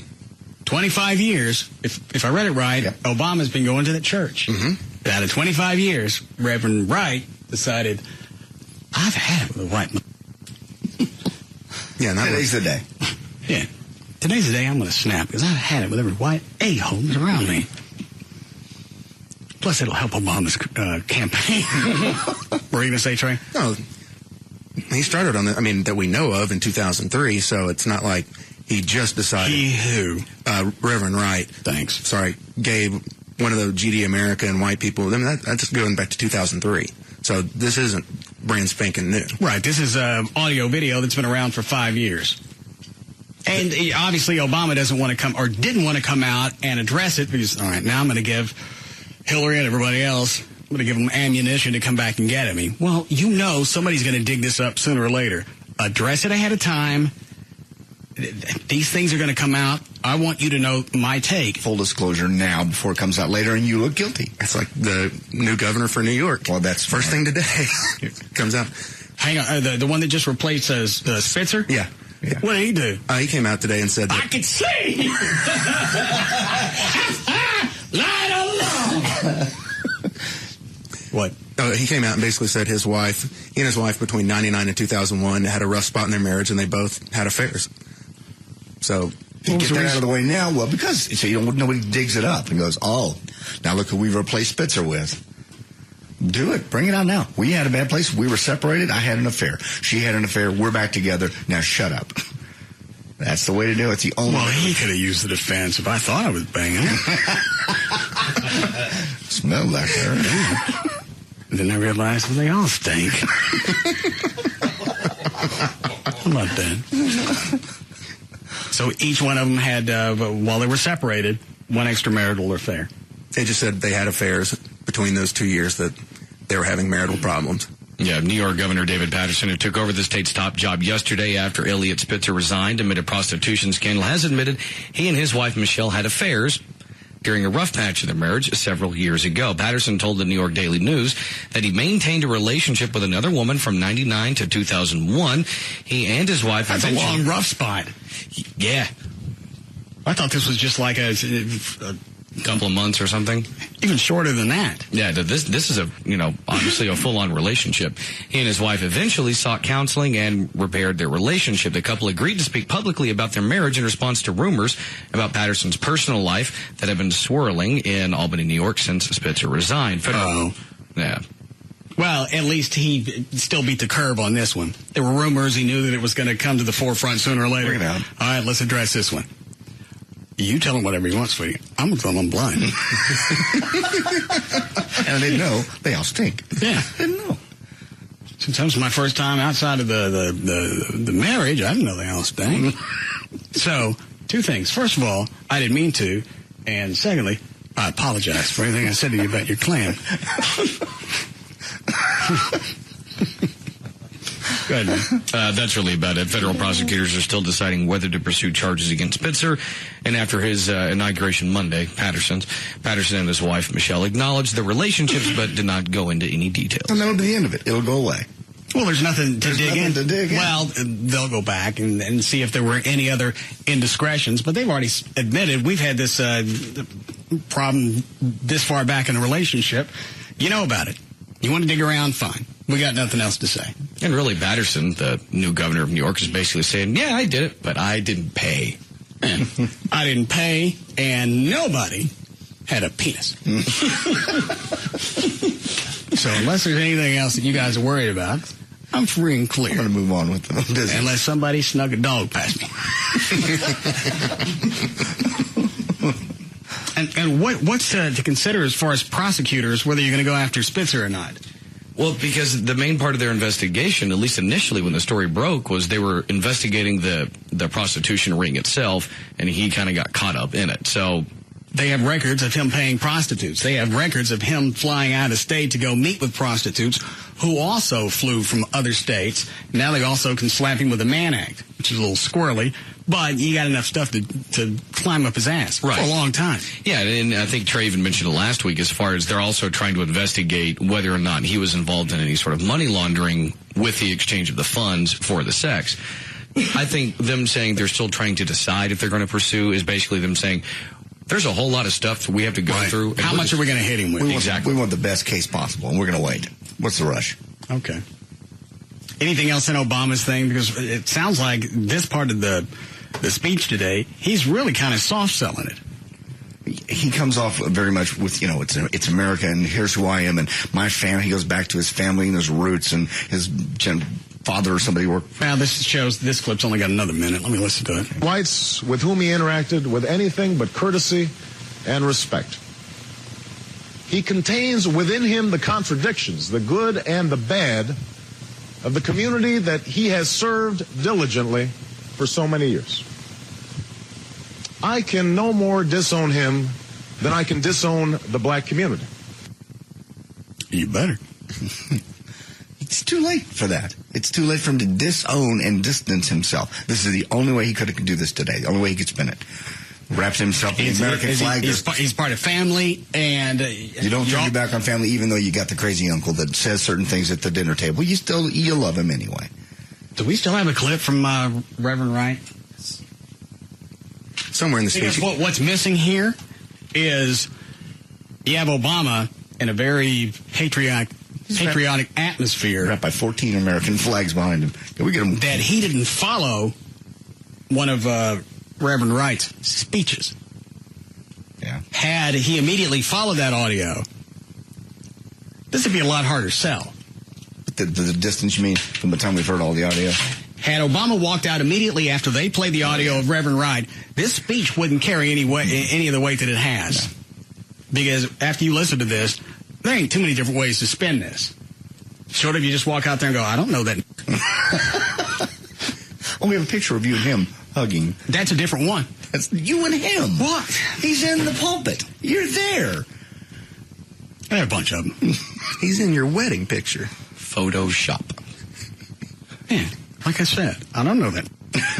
The stupid thing is, Obama's people have known about this for a while, why they didn't take a proactive stance. Nobody likes to be proactive. There are things about me that I'm setting on until somebody finds out. I ain't telling nobody nothing, because there's a good chance nobody will find out. Nobody really cares. You running for president, they care. Mm-hmm.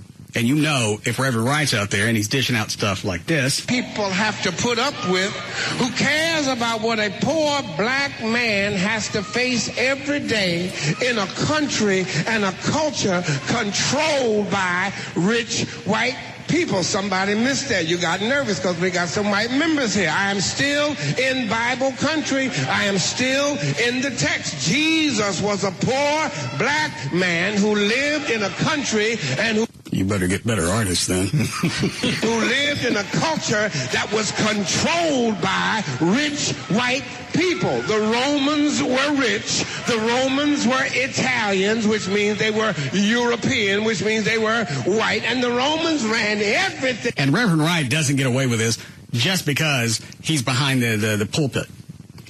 Had Billy Graham said something like this and concocted something attributing any type of downfall of this country to the black community, we'd be done. Yeah. Hell and damnation, you're right.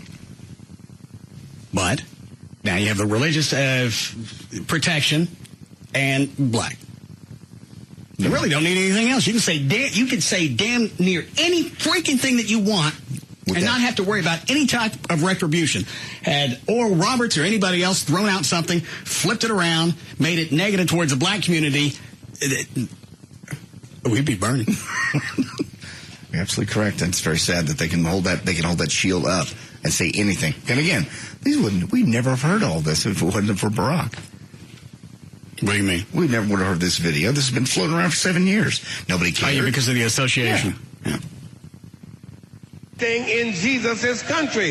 It just came to me within the past few weeks, y'all, why so many folk are hating on Barack Obama. He doesn't fit the model. He ain't white, he ain't rich, and he ain't privileged. Hillary fits the... And in a certain way, maybe Obama's right. Obviously, Reverend Wright thinks this is going to benefit Obama and his campaign. You got people that are hating on Obama. Well, you know what? He don't fit the mold. The mold for presidents have always been, what was the word you used, John? Predominantly white. We're still a little iffy on LBJ and Jumbo. Gotcha. So he thinks, you know what? Maybe this is going to actually help Obama's chances. You know, he didn't go out of his way to hurt Obama because, you know, he's obviously been a family member, but Obama's the focus. Obama is the focus of this. So obviously, in his mind, this is going to be something that's going to further his campaign. Whoops, didn't. mold. Europeans fit the mold. Giuliani fits the mold. Rich white men fit the mold. Hillary never had a cab whiz past her and not pick her up because her skin was the wrong color. Hillary never had to worry about being pulled over in her car as a black man driving in the wrong. I am sick of Negroes who just do not get it. Hillary was not a black boy raised in a single-parent home. Barack was. Barack knows what it means to be a black man living in a country and a culture that is controlled by rich white people. What are you laughing at, Dan? Oh, just from last week, he mentioned there again, talking about Hillary Clinton was not born a poor black boy, and it just reminded me of when you said she should start her speeches out with that. Hillary should? Yeah, I was born a poor black boy. What was the dish you just handed me, Trey? That's that. It's part of that ABC News piece, but it's got the one with the GD America on it. Yeah. That would have been even a harder clip for Obama to follow when he made the speech today. I have that on cut number 24. It's cut down a little bit. It's a minute 10, kind of a montage. 24. Where's the disc? Right there. Well, bitch, I had it in the player earlier. Who took it out? I did. I want to go play with it for a minute. See if I can fix it. Did you put it back where you found it? No. That's okay. It's on the console's phone. God. 24. Right. I want to go home. No. All right. It means to be a black man living in a country and a culture that is controlled by rich white people. Hillary can never know that. Hillary ain't never been called a Hillary is married to Bill, and Bill have been good to us. No, he ain't. Bill did us just like he did Monica Lewinsky. He was riding dirty. The government gives him the drugs, builds bigger prisons, passes a 3-strike law, and then wants us to sing God Bless America.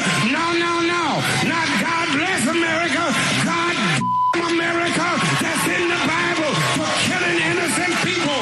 God America for treating us citizens as less than human.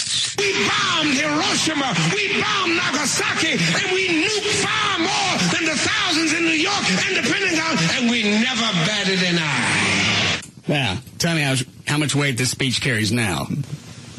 I can no more disown him than I can disown my white grandmother. Bye. Yeah. A woman who helped raise me, a woman who sacrificed again and again for me, a woman who loves me as much as she loves anything in this world. But a woman you put those two side by side, and this speech does absolutely nothing. That's why I said I don't care what Obama said. A, I don't think he's racist, but this isn't going to undo his association with Reverend Wright. These people are part of me, and they are part of America, this country that I love. Now, Reverend Wright don't love it. Apparently not, because of all the things we've done, the people we've killed. What cut was that originally? 2024. Sing God Bless America? No, no, no. Not God Bless America. God America. That's in the Bible for killing innocent people. God America for treating us citizens as less than human. We bombed Hiroshima. We bombed Nagasaki. And we nuked far more than the thousands in New York and the Pentagon. And we never batted an eye. And they are part of America, this country that I love. Now, some will see this as an attempt to justify or excuse comments They're simply inexcusable. I can assure you it is not. And I suppose the politically safe thing to do would be to move on from this episode and just hope that it fades into the woodwork.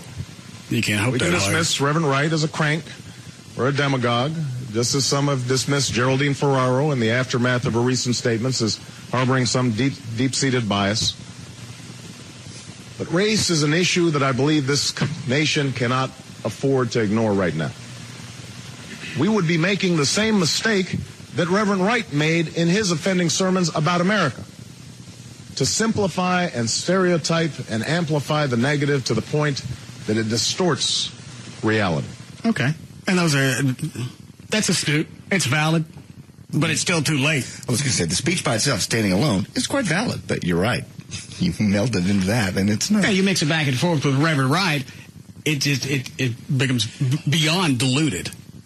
And I can assure you the Republicans are going over every audio clip Reverend Wright has ever put out, just waiting. And they're going to go back and check attendance records every single time that they can figure out Obama was there. I can get up and walk out.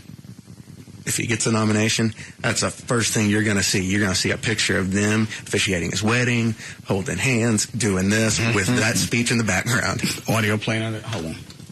Yes, David. Good afternoon, sir. I love the show, love the station. I'm a black guy, and I hear everything that Reverend Wright is saying, but I don't see anything that's where he's lying or anything. And I understand you guys, perspective from him, thinking that he's against Whitey, but I think he's just taking a stand that Hillary can't understand that, being a black man in America. It's a lot of... All right, hang on, stop for a second. Why does Hillary need to understand what it's like to be a poor black kid? Well, I don't think she has to understand. Well, okay, you just said that it's accurate. Why does she need to have that perspective? Why is that important? Well, she doesn't have to have that perspective, sir. I was just saying that he's been through a lot. They say how he's gotten a cakewalk. I think it's a great thing that the guy rose from a single-parent household, went to Harvard. I mean, the guy's an outstanding person, I thought. Being a scholar, being a smart guy. And I said, I've got no problems with Obama. Do I think he's racist because of his association with the right? I don't think so. But he's got to go back, whether you like it or not. He's got to do damage control, because if you're trying to appeal to the masses, a good portion of the masses are white. And if your reverend is saying GD America because it's run by whites, that's really going to put a damper on your nice little celebration. Yes, sir. Is that it? Yes, sir. I'm here. Okay. I was wondering, what do you guys think his chances are going forward? Because it seems I've listened to a lot of AM stations, and they're all, well, Obama's finished. And what do you guys think? No, I don't think he's finished. I think you give it enough time. Look how quickly we distance ourselves from 9/11. You can get past almost anything. And again, to me, I really don't give a rat's ass. I don't care who his pastor was. No, the best thing going for him really is this came out in March, because we have such a short memory. Right. Yeah. Had it popped up in September, early November, then yeah, it would be fresh. It would be an issue. But he's already come out, and really you can't attack him any further. He said, I don't agree with any of it. I think it's divisive. I think it's incendiary. I think it divides the races. What else are you going to say about Obama? Not the direction we need to go, but I'm not going to kick him out of my family either. Right. Right. Love the show. All right. Thank you. Sir. And we love you as well. One of our colored listeners. Now you're doing it well. Okay. By the way, I don't know if you heard this. Reverend Dr. Jeremiah Wright of Chicago will receive the Bright Divinity School Black Church Leader Award during a weekend celebration at Texas Christian University at the end of the month. Saturday, March 29th, the State of the Black Church Summit, D.J. Kelly Alumni and Visitor Center. That's on Stadium Drive at TCU. Panel discussion, Dr. Jeremiah Wright. Yeah. He's coming to town for 2 days. Well, I'm not going. Well, I don't think you would be going. I just wondered if anyone... I look like dandruff on a black jacket. I just wonder if anybody's going to protest this, if he's stirring up enough to make anybody care. Or, hey, you know what? The only people that can get away with protesting this would be other black groups. Of course. You're not going to see many white groups out there protesting this. And you're certainly not going to see a bunch of rich white people walking around with protest signs, because that's who he's been slamming. Exactly. I'll fix his black ass. Yeah, walk out there long enough with that sign. See if you don't wear it home. How long before we need a break? All right.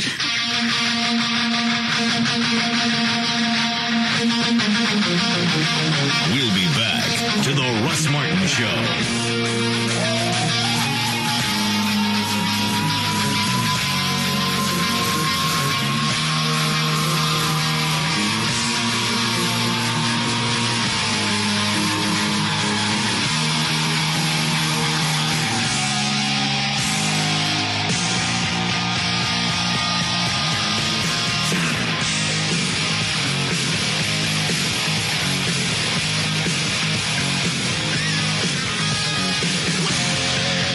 It's an afternoon fraternity with a lot of hazing.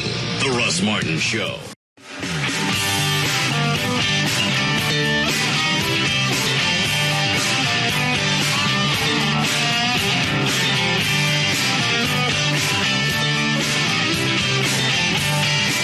Now, back to the Russ Martin Show.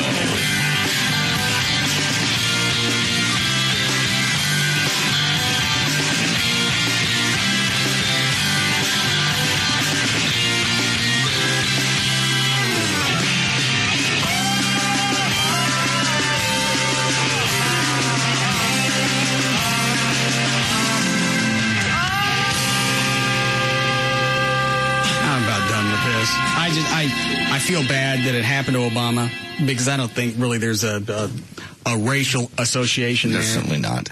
Even had this, Dan said, had this come out in November right before the election, if I was going to vote and I thought Obama was the best guy, that's not going to change anything. It wouldn't change my opinion at all. The timing is bad, and they're going to keep digging and see what else they can find. Does that affect? I don't understand why this Reverend feels the need to give us a history lesson. That's really all this is. Well, and it's accurate. The country is run by a bunch of rich white people. It's everything. But he also follows his sermon with a bunch of hate based on that. And if you're running on a premise of there are no colors, that really colors it up quite a bit. When it's your spiritual leader and advisor that's bashing the white community, even though he's got some valid points. He does. The we bombed Japan. He left out that they got us first. They snuck in on Sunday morning, yeah. Yeah, they bombed a military installation, and then we went and wiped out a couple of cities. But I think we give them the heads up. Yeah, Yeah. Yeah, it was basically surrender or this will happen to you. Well, I think it was Eisenhower? Truman. Whatever. His theory was this will bring World War II to a complete halt. And the loss of human lives, if we had to send troops over there, that'll be cut dramatically. Basically. So we're going to go turn a couple of cities in Japan into Groundhog Day. There's a bunch of shadows everywhere. Well, we weren't sure at the time that we could withstand more fighting with Japan. I mean, they were a very tough force. I think after Hiroshima, we probably had a good vibe on it. And I don't think anybody else on the planet was going to badmouth us. Oh. What? You don't like what we did? Well, it wasn't really, no, we didn't really care for it. Well, you know what? What? Did you like a fresh one? No. You just get those De Niro eyes. Much. Would you? No. Consigliere. Hold on. Line 6. Yes, Rob. Hey, how you doing, guys? Thanks for the White Trash Show this weekend. Thank you for the help. Hey, interesting question. I asked it to some guys at work today, and both of you guys. Why does Barack Obama and his group and the American public quantify himself and quantify him as a black man?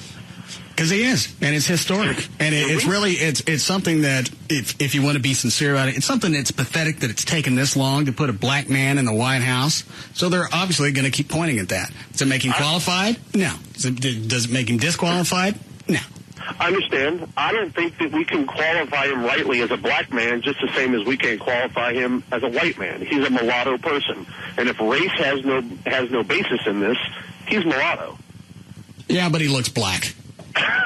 Well, I mean, that's the way we judge people, and regardless of what his lineage is, he still looks black, and that's the way they're going to play it. And the way he grew up, the way he was treated in a number of situations, he was treated as black by a number of racist people. Right. And now he has to address it even more because of his pastor, who again really has. Thanks, Rob. It has no bearing on me. I don't care if Reverend, is it right? Yes. Yeah. I don't care if he came out with Obama and I I used to go honking knocking. We'd sit out at night and light honky chasers. No. Sometimes when something was broken, we'd honky read. That's going to help. We never referred to pecans as honky toes. No. Never gave somebody a cigar and go, hey, don't honky lip it. Makes no difference to me what his pastor says. The guy's borderline squirrely anyway. Both him and the Reverend Manning. Again, I go back to the same thing. The only two people that really have brought race into this are two black pastors. Black pastors. So far, they've got. We don't even focus really on what Reverend Wright has said. We want to know if Obama agrees with it. Nobody's gone after Reverend Wright over anything that he's thrown out, or Reverend Manning from a few weeks ago. Okay. Nobody focuses on that. They go back to the candidates. The candidates didn't say it. If you're really that concerned about the context of the speech, go after the a-hole that threw it out. Go back to the First Amendment. You can say whatever you want. But you go back to him. He's going to. I was in Bible country. That's all. They both hid behind the pulpit. Both of them. Well, also, a lot of it's judgmental.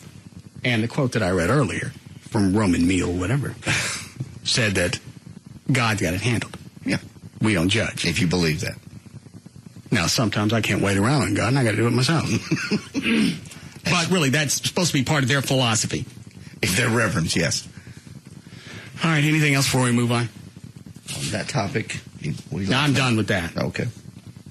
Oh, I was just thinking it was funny. I was watching the news during the break. Sure enough, there's one of the guys from Channel 8 or 5 or whatever it was standing at the airport, empty, nobody behind him. You need to go to the airport and show that there's nobody there.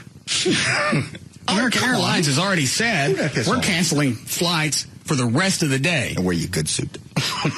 Why? Can't we just screen me in front of an empty stadium? No, we need to know that there's nobody there. American has said we're not sending anybody out for the rest of the day. We don't believe them. We need to see pictures. Flights ain't moved for 7 hours. Now, what you think? There's nobody here. There's not anybody going anyplace. I'm sure you got people bitching at the agents. You know they are. You absolutely know they are going crazy. I've got a meeting. You don't understand. You ain't going to make it. I have a meeting. You got an option. You can have a bunch of Red Bulls and see if they're telling the truth. And if you want, we'll clear you out of runway. And you run down there all night and jump at the end. And see what happens. Maybe you get lucky. Or we got this 1977 yellow Lincoln rocket car. Already got wings on it. We'll stick somebody out at the end of the runway to say, go! Don't forget your luggage. Yeah. Otherwise, you ain't going to make it. Now, what you think? I had a meeting. 77 Lincoln Town Car, seat 5, good. All right, go ahead, Dan. All right. Well, the Dallas red light camera program is a catch-22 for the city. It's reduced red light running at some intersections by 50%, but it's not making enough money to actually pay for itself. City officials expected to generate $14.8 million this budget year from drivers caught on camera running a red light and fined $75. The city manager says they're at least $4 million short and have idled some 25% of the city's 62 cameras to avoid a negative operating expenses hit to the city budget. Camera critic, city council member Angela Hunt says, just as she thought it was all about the revenue. Hunt says if this were truly a safety issue, they wouldn't care if the cameras were costing the city money. If we don't have the cash, then you can't pay for them. And obviously, they're not a big boon as far as the budget goes for the city, or they wouldn't be losing money. People realize I can't blow through this light or I'm going to get popped. Somebody on the radio, one of the other stations. Is this KLLI? Yeah. During the flip-off? Yeah. I heard that.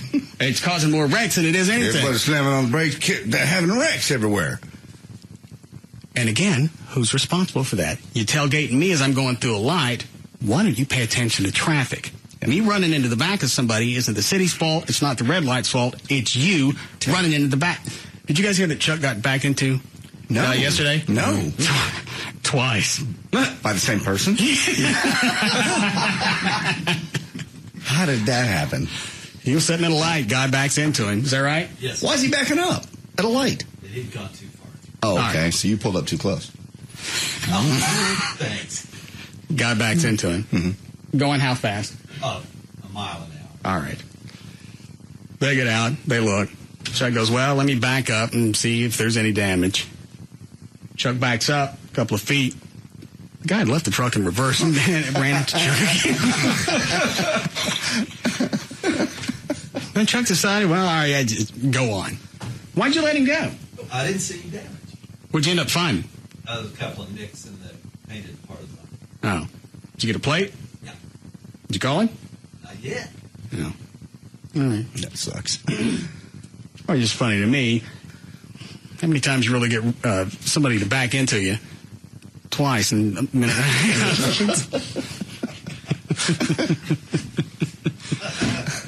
I can see Chuck's face. The second time he hits, I'm being damn. Well, the second time was Chuck's fault because had he not moved the truck, the other one would have kept going. Yeah, it's your fault, Chuck. So actually, it was Chuck's fault both times. Yeah, Chuck was too close to him, and then when Chuck backed up, since the other truck was still in reverse, it rammed him again. You're a dildo. They really shouldn't let old people drive. Damn. Sorry. White men who arrive in emergency rooms complaining of chest pains get treatments for heart trouble faster than African Americans or women do. This according to a new U.S. government study. Researchers looked at more than 19 million emergency room visits and found that whites who reported angina were 1.6 times more likely than non-whites to be seen by a medical staff member within 10 minutes, and men were 1.5 times more likely than women to get that quick reaction. This according to the study author, Dr. Jing Fang. Those numbers are not clear-cut evidence of discrimination, though. Yeah, it is. What's the percentage? If I'm white, I'm going to be seen how quick? If you're white, reporting some angina in the emergency room, you're 1.6 times more likely than non-whites to be seen by a staff member within 10 minutes. And men are 1.5 times more likely than women. What about men more than women? I guess that we're more prone to heart attacks. When you think heart attack, you think male. When you think probably chick, you think, well, this could be anything. But excuse me, sir. Yes? Putting on a white face doesn't fool us. You go sit down. Is that the whole story? Yeah. What were you going to say, Trey? I said, sadly enough, heart disease is growing fast as one of the killing women. It's one of the fastest causes. Okay, so has a happy ending. Senator John McCain said today that any hasty pullout from Iraq would be a mistake that would favor Iran and al-Qaeda. Well, he was quick to jump on that. Mm-hmm. It was the senator's 8th visit to Iraq and his first since emerging as the presumed Republican candidate. He is accompanied by Connecticut Senator Joe Lieberman, who is an independent. McCain said, we are succeeding, but we still have a long way to go, pointing out what he described as al-Qaeda's residual power in Iraq and at Iran's growing influence as the major remaining threats. He had really no other way to go with this. Both, I think Hillary, I know Obama does. I think Hillary's got the same theory of, we got to take them out. We give them a timeline, we're yanking them out. McCain, what else is he going to say? If he goes along with that, then it looks like he's leaning Democratic. He has to separate himself this way. And again, with Hillary, she's already established herself as Bush is evil, Bush is wrong, this war is wrong, let's get out. She has no other way to go either, but we need to get out. Neither one of them do. Well, we do need to get out, but you can't set a timeline. You can't just disappear, yeah. Well, you can. Well, then you just suffer all the ramifications, whatever those are. McCain promised that if elected president, he would uphold a long-term military commitment in Iraq as long as al-Qaeda in Iraq is not defeated. But I still hate the gooks. And it's funny, he won't back away from that. No. Can't blame him. He won't back away, and he won't apologize. I like that.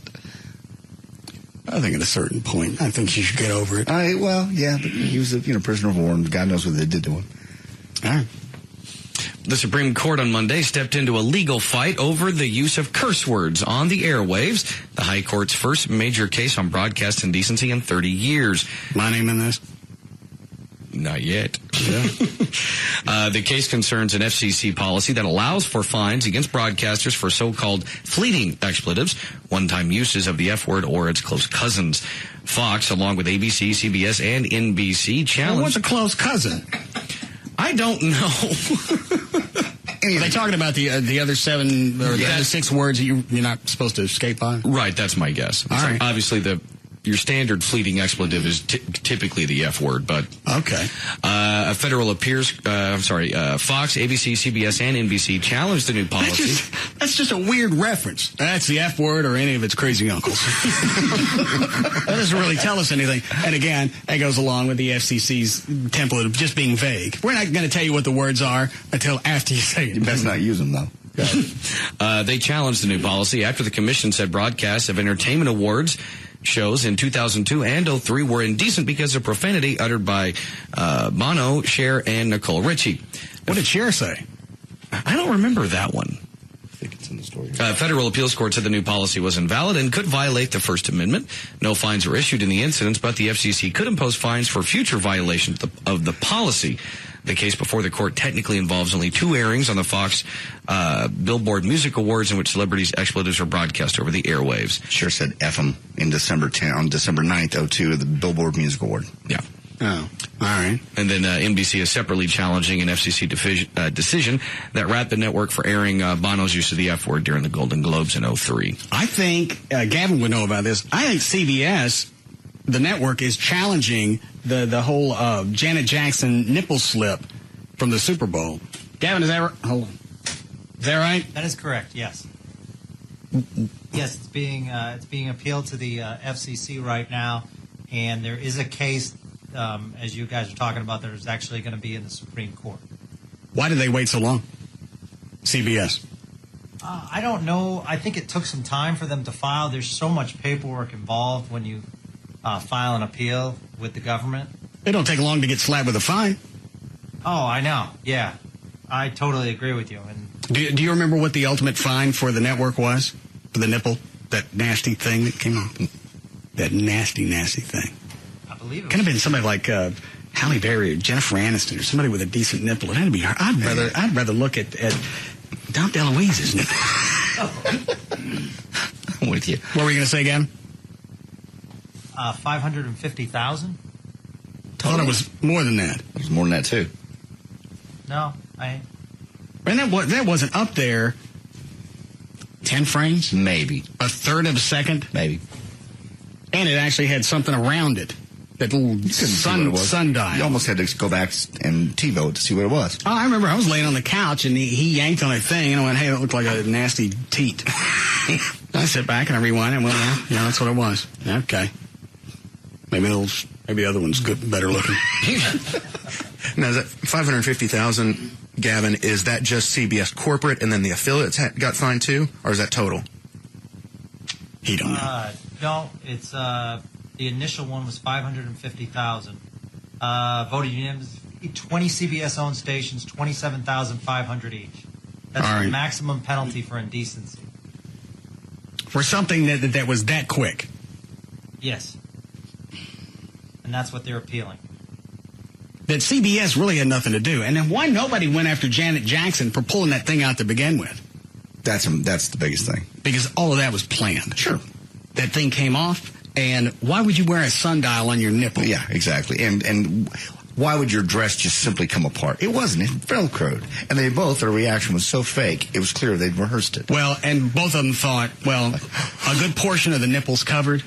There's not going to be any indecency to go along with this. Well, you got the little center part, and obviously, as far as the government is concerned, that's the nastiest part of the nipple. The government. Or the breast. That's what we're talking about. The government's taking time to worry about an ugly nipple.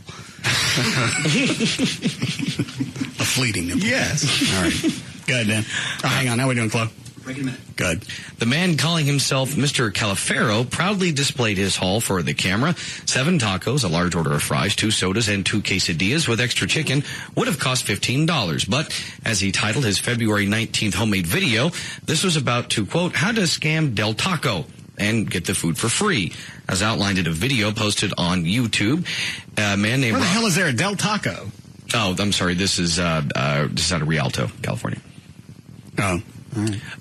Anyway, he's his name is Robert Echeverria, the man who called himself Mr. Calafero. He netted the feast from a Rialto del Taco by calling the manager to say he was a local CEO whose lunch order had been botched and he didn't have a receipt. 5 minutes later, he and two friends are seen in a parked SUV laughing, eating, and mugging for the camera. Rialto police didn't find it so funny. Within days of getting a tip about the video early this month, detectives identified the 32-year-old Echeverria as a gang member and obtained felony second-degree commercial burglary warrants for the arrests of him and his two 18-year-old friends. If convicted, the maximum prison sentence could be 7 years. This for ripping off a Del Taco? Yeah, $15 worth of tacos. Yeah. You certainly know how to rip off, say, ponchos. How? By walking the ticket. Let it go. In Arlington, at 360 across from Six Flags. Let me think.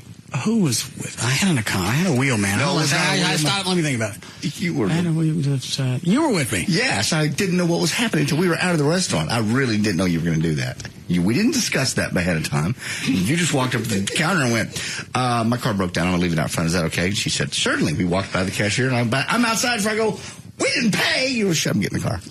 So, Mr. Morality, how come you didn't go back in and pay the check? I was afraid at that point for my life. You know what? That's something I haven't asked you over the past 25 years, Mr. Morality. Why didn't you go back in there and pay for it? Shut him, get in the car. Well, I'm afraid now. I'm looking, and we're driving away, and I'm looking around. I feel like I've robbed a bank, and it was a ponchos. Typically, if you go back in and say, I forgot to pay my check, they're going to say thank you. I didn't know at the time. Yeah, you did. I'll probably get arrested and... Why'd you do that? When did that occur to you? When we were walking out? We had been in there. Service blew at this one particular place. We couldn't get service. We couldn't get tea. We couldn't get anything. And after sitting there for a half an hour waiting on a check, I went, screw it, I'm leaving. I didn't know that was your plan. You need to share with your buddy. You didn't seem to mind when I said jump in the bed of the truck. I'm driving away like a couple of bank robbers for a couple of enchiladas and a taco. What oh, Jesus. What do you think we were doing when I went, shut up, jump in the bed of the truck? At that point, I was frightened. I didn't know what to do. I didn't know if I go back, are they going to arrest me and for you and hold me and torture me? It's a poncho. They're not going to waterboard you. You never know. Is it still there? Enchilada board? Yes. Yes, it's still there. Well, then why don't you go pay him the money? Obviously, it's eating at you. No, it ain't eating at me.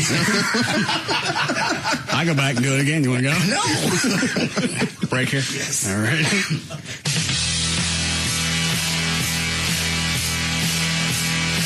We'll be back to the Russ Martin Show.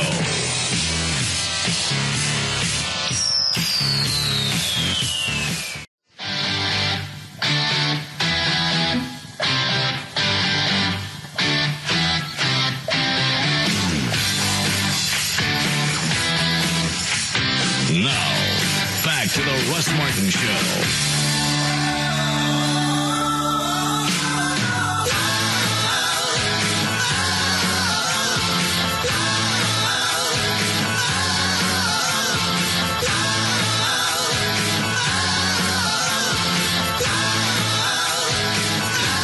Hi, Gail. Hi.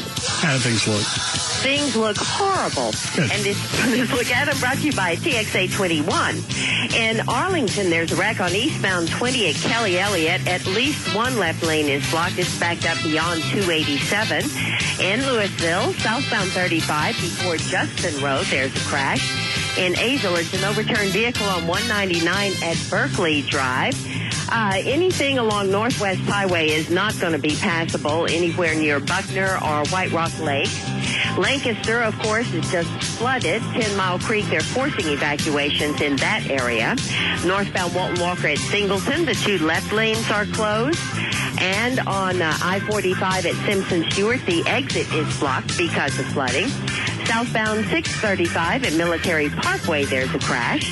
On eastbound I-30 before Grand Avenue, there's been a stalled semi in the left center lane for a couple of hours at least. And on eastbound 30 between Walton Walker and Cockrell Hill, you've still got flooding. Bad wreck reported northbound Walton Walker at 114. I'm Gail Lightfoot on the Russ Martin Show. Thank you, Gail. More rain coming on, so anything that's already flooded is going to get worse as the evening progresses. Probably that midnight start to back off a little bit. 47 for the low, and then about 66 for the high tomorrow. 54 and still raining at Live 105.3. They sent me an email a couple of days ago that the operations manager, is that like the GM for a radio station? Yeah. The operations manager at KSCS was out. Yeah, that's it. Yes, I know what you're talking about. Yes. Did you already know about this? Uh-huh. Does that mean changes or? That company had a bloodbath similar to the one CBS had a month ago. They just started heads rolling. Does that mean any programming changes that you've heard? No, haven't heard any programming changes. Because normally when the GM goes, which the OM, the GM are pretty much the same thing. Normally when the GM goes, program director follows. Except here. No change. No more changes over there. I don't know about here. Well, they just had a change in ownership too, didn't they? Citadel, yeah. How many GMs we've been through? Oh my Lord! In 8 years? Well, Gavin stayed here the entire time. Yeah. Oh, what? 4, 5? Reed, Siebert, Purdy. That's right. Purdy was GM. David. Is that right? You made it through 4 general managers? Yeah, what's that supposed to mean? I'm just asking. Why do you want to get rid of me? I'm just asking. Fine, get rid of me. I don't care. Get rid of me. Did you get my audio from the white trash party yet? No. But you got me video. Yes. With not a peep of sound. Correct. Why is it when you signed the contract with Nokia and they asked, hey, you want audio, video? You went, I just want video. I told you I assumed. And I should never assume. Did they ask, do you want both? No, it came down to the last event when we got video, it included audio. So I asked again, I said, I want video. This time it didn't come with audio because they switched out video people. I didn't even want video this time. I just wanted to hear what the horns sounded like on the new songs. Yeah. And be able to put some of it on the web would be nice. Now you got nice pictures. Make it a little piano player, like you said. Just like a silent movie? Yeah. Subscript the word. Trey, did you go out into the crowd during any of the performance? Oh, yeah. How was the mix? Oh, it was great. Band sounded fantastic. You know, I was out there for probably 75% of the concert. And the horn section was fine? Horn section was great. During Village People? Excellent. Proud Mary? Excellent. Did the horns play on God Bless Texas? Yes. Were you out there for that? I was actually at the side of the stage for that. Still sounded good. Gavin was off, but...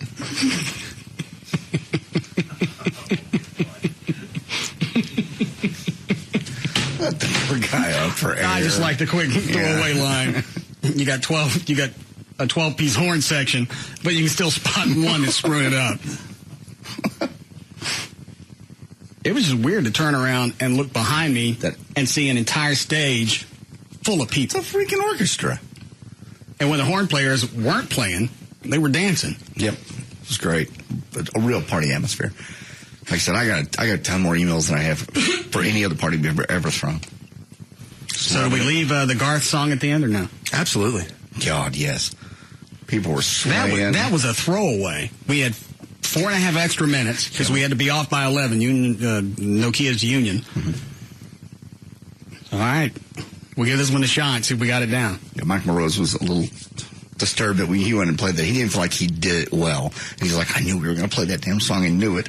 He told me at band practice Thursday night, the night before. I went, if we do the Garth song, do you have it down? He goes, I got that one. Maybe he just didn't feel like he was up to snuff Saturday. But I think he sounded great. All right. The audience loved it. What, Trey? I think maybe either give JD another song or... No. I've got all the songs I have. All I need. I can only suck so much, and you guys recover from that. No. Who are you talking about? David Allan Coe? Yeah. No. I got a CD back there. Did it have any of his colorful songs on it? Yes. Like which one? Well, there's one that we shouldn't play. Hang on, let me see the disc. What cut is it? Well, cut one is just a regular. What cut is the one that you can't say? I have to look at the. Well, let me look. You Never Call Me By My Name. Mm-hmm. I like that one. That one was a hit, wasn't it? Yes. Why do you want? Please Come to Boston. Mm-hmm. That's not the original. Jody Like a Melody, Long-Haired Redneck. If That Ain't Country. Yeah, it's the one. That Ain't Country? Uh-huh. What's in that one? He uses the N-word. Don't even turn your head this way. Because then you expect the person you're looking at to talk to you. How many times? Just once. Where? Middle of the song. What's the context? It's David Allen Coe. What could be the context? Let me see. Maybe it's I sure need love me some. Working like a in for my room and board. Wow. We won't be singing that one. Put it down. I think that's the only one that people would know is Call Me By My Name. Do you know that one, Dan? Oh, yeah, absolutely. I think Chloe will tell you play that at a bar. Anybody's ever been in a bar knows that one. You never Call Me By My Name? Oh, God. I can sing that one asleep. You already know that one? Oh, yeah. Do you mind slipping in word? No, I'm not doing that. You never called me? No. Listen to And Up Against the Wall. Redneck Mother. Oh, I forgot about that one. It's a Jerry Jeff Walker song. He sings that too? He does a cover of it? Does he change it? He has an album that's nothing but that. Racial songs? Mm-hmm. One of them. I don't know the name of it, but yeah. When did he put that one out? Is it an entire album? Yeah. Well, the majority of it is, yes. I want to say that came out in the early 80s. What's the name of it? I don't even know. I'll have to go look it up. A buddy of mine has it in his car. That's the only reason I know. A buddy of mine. He's way into country music. He has everything. And he happened to have that one. He goes, you want to hear something funny? And I didn't particularly think it was funny. You want to hear an entire album? Not just a couple of songs. You want to hear an entire album with songs? Do you? No. You sure? I'm positive. Come on, Duke. Let's listen to him. A good sing-alongs. I don't want to hear it. Is he like your official Klan party DJ? No. Just a guy that's into country music. He's all the Jerry Jeff stuff. Robert Earl King. Yeah? No. But his entire album was he has an album that's predominantly songs about, black people. Is that what he called it? His black album? No. No. All right.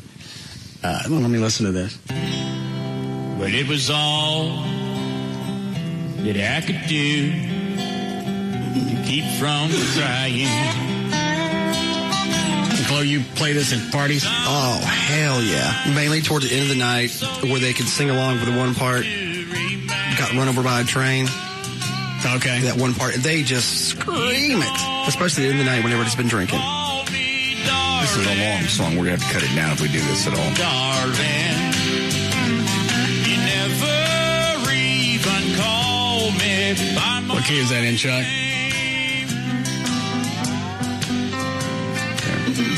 You don't have C, good country key. Yes. Waylon Jennings. I don't need any more songs. I'm the black hole in the band as it is. I'm sorry, what? I mean, energy-wise, I stopped the show. It sucks. Sucks the energy right out of the show. I mean, the black hole? I'm the black hole. Oh. Like black hole in space where all the energy goes. Well, we'll just replace one of your songs with this. Why? I already have mine down. Well, you said you know this one. I know this one. And it's a crowd pleaser. Yeah. Okay. I can try it. Just slip the N-word in there. No, I'm putting no N-words in it. Okay. Be a poop. All right, Dan, what else you got? Okay. Well, the parents of a 15-year-old who died while riding with a teenage driver who shouldn't have been driving hope that a new law will be part of their son's legacy. The proposed law, this out of South Carolina, would make parents more accountable for their children's actions behind the wheel. The law will be known as Tyler's Law. On Saturday, a playing field was officially named Andrew Tyler Durham Memorial Field, named for the teen who spent much of his life there. Tyler died in August of 2006. On a Pickens County road. A teenage friend with a new car invited Tyler to come along for a ride, but it was after the 8 p.m. curfew that came with his restricted license. Tyler's mother, Erin Durham, said the driver was traveling at a high rate of speed and on an unfamiliar road, and he lost control. If he had not been allowed by his parents to drive a vehicle after hours, then Tyler would not have been in the car. His mother said, I think it's very important for parents to be held liable for the decisions these, children make. Tyler's mother and father say that all parents can learn from their son's death, and now Senator Mike Fair is sponsoring the bill. Fair said, in fact, for the first time, it will add penalties to parents, penalties to guardians who knowingly allow their dependent children to drive illegally. I think that's the first time I've heard anybody take that stance. I'm sure it is. It's not a very popular one. I mean, why not? Because, you got to prove that I knew my kid was out in that car. Now, if I knowingly know after 8 o'clock and you know there's a curfew and you know you're not supposed to be out, the parent does bear some responsibility. That is true. But kids, they grab the car keys and they'll steal the freaking car. So are you held responsible for that? Or you have to prove that the parent knew?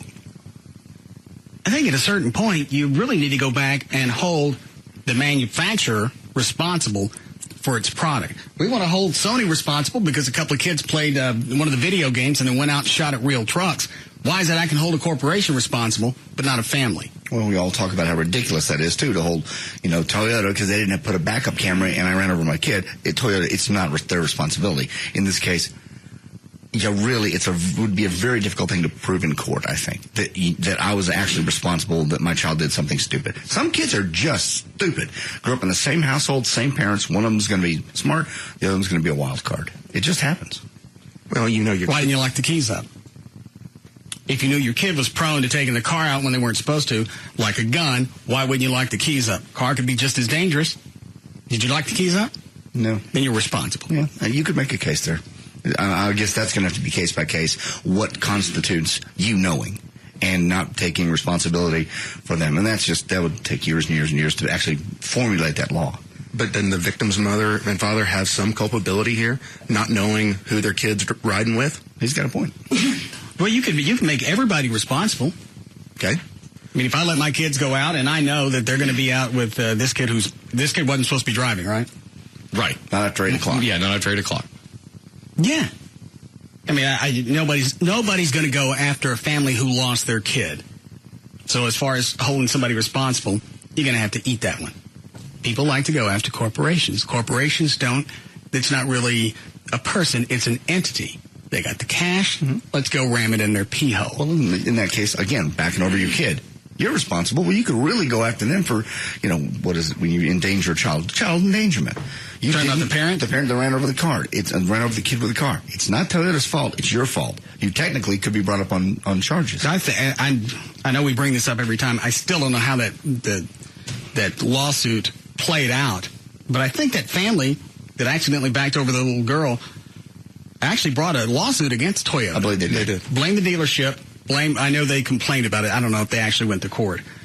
Blame the dealership because they didn't mention, these come with backup cameras. You can order one as an option. Oh, you got a kid and you know that you back up. You know the damn thing's got a blind spot because it was there when you bought the car. If you're worried about it, go get one aftermarket. Don't blame Toyota or the dealership because they didn't give you the heads up.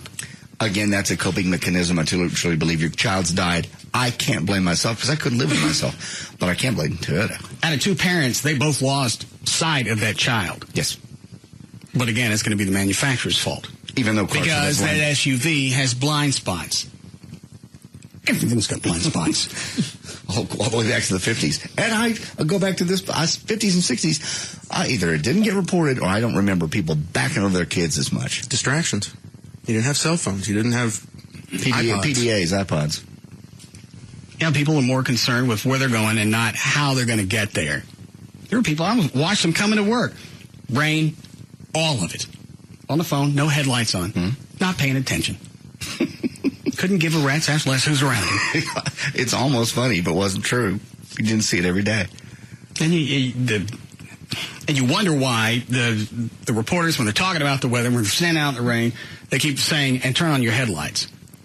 Well, kind of buffoon's not going to do that. You wouldn't. Driving in, half of them didn't have their headlights on. I can see.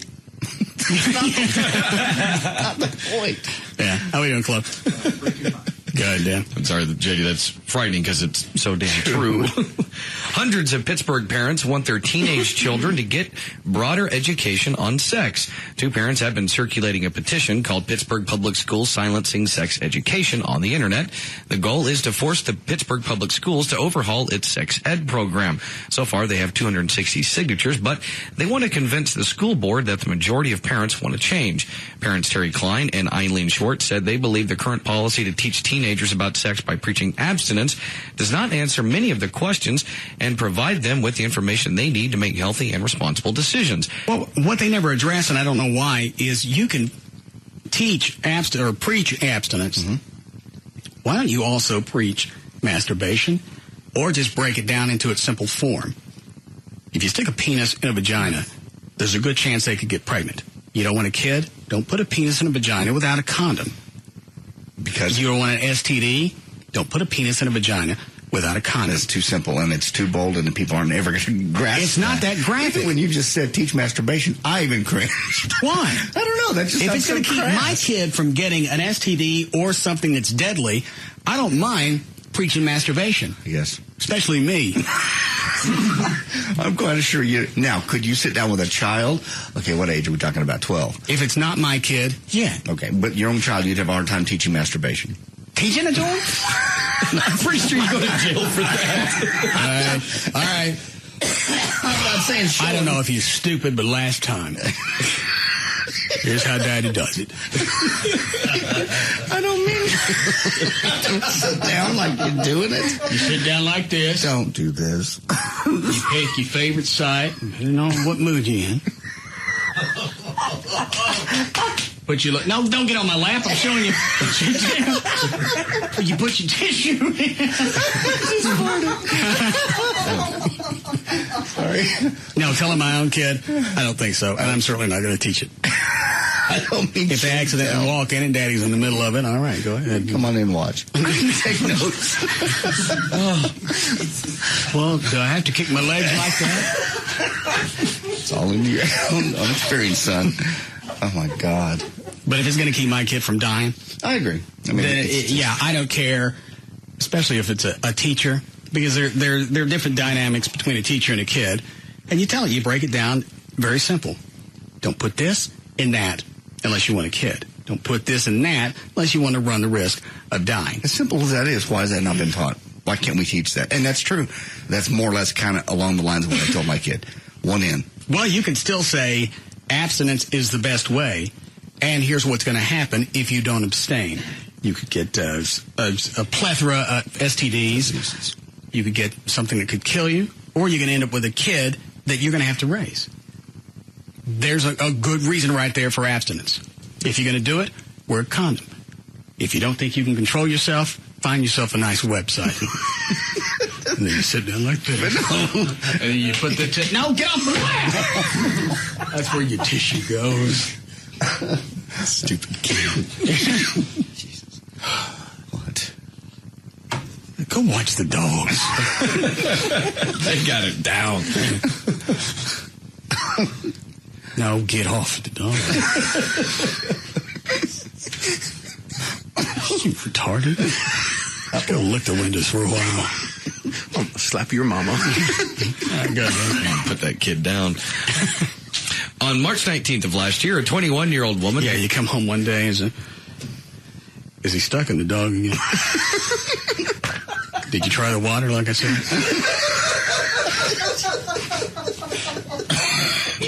Don't get in between him. He might bite you. All right. Get rid of the kid. We'll keep the dog. How long before we need a break? Now? All right, we'll be back.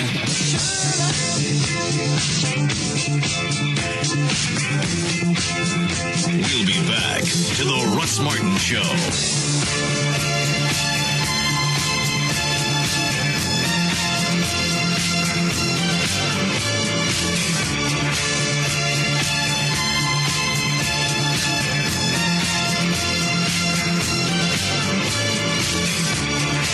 Enter at your own risk. The Russ Martin Show.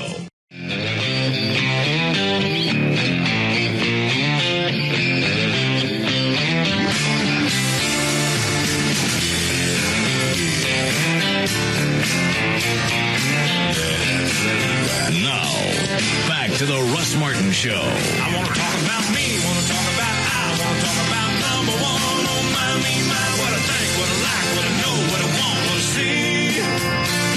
I like talking about you usually.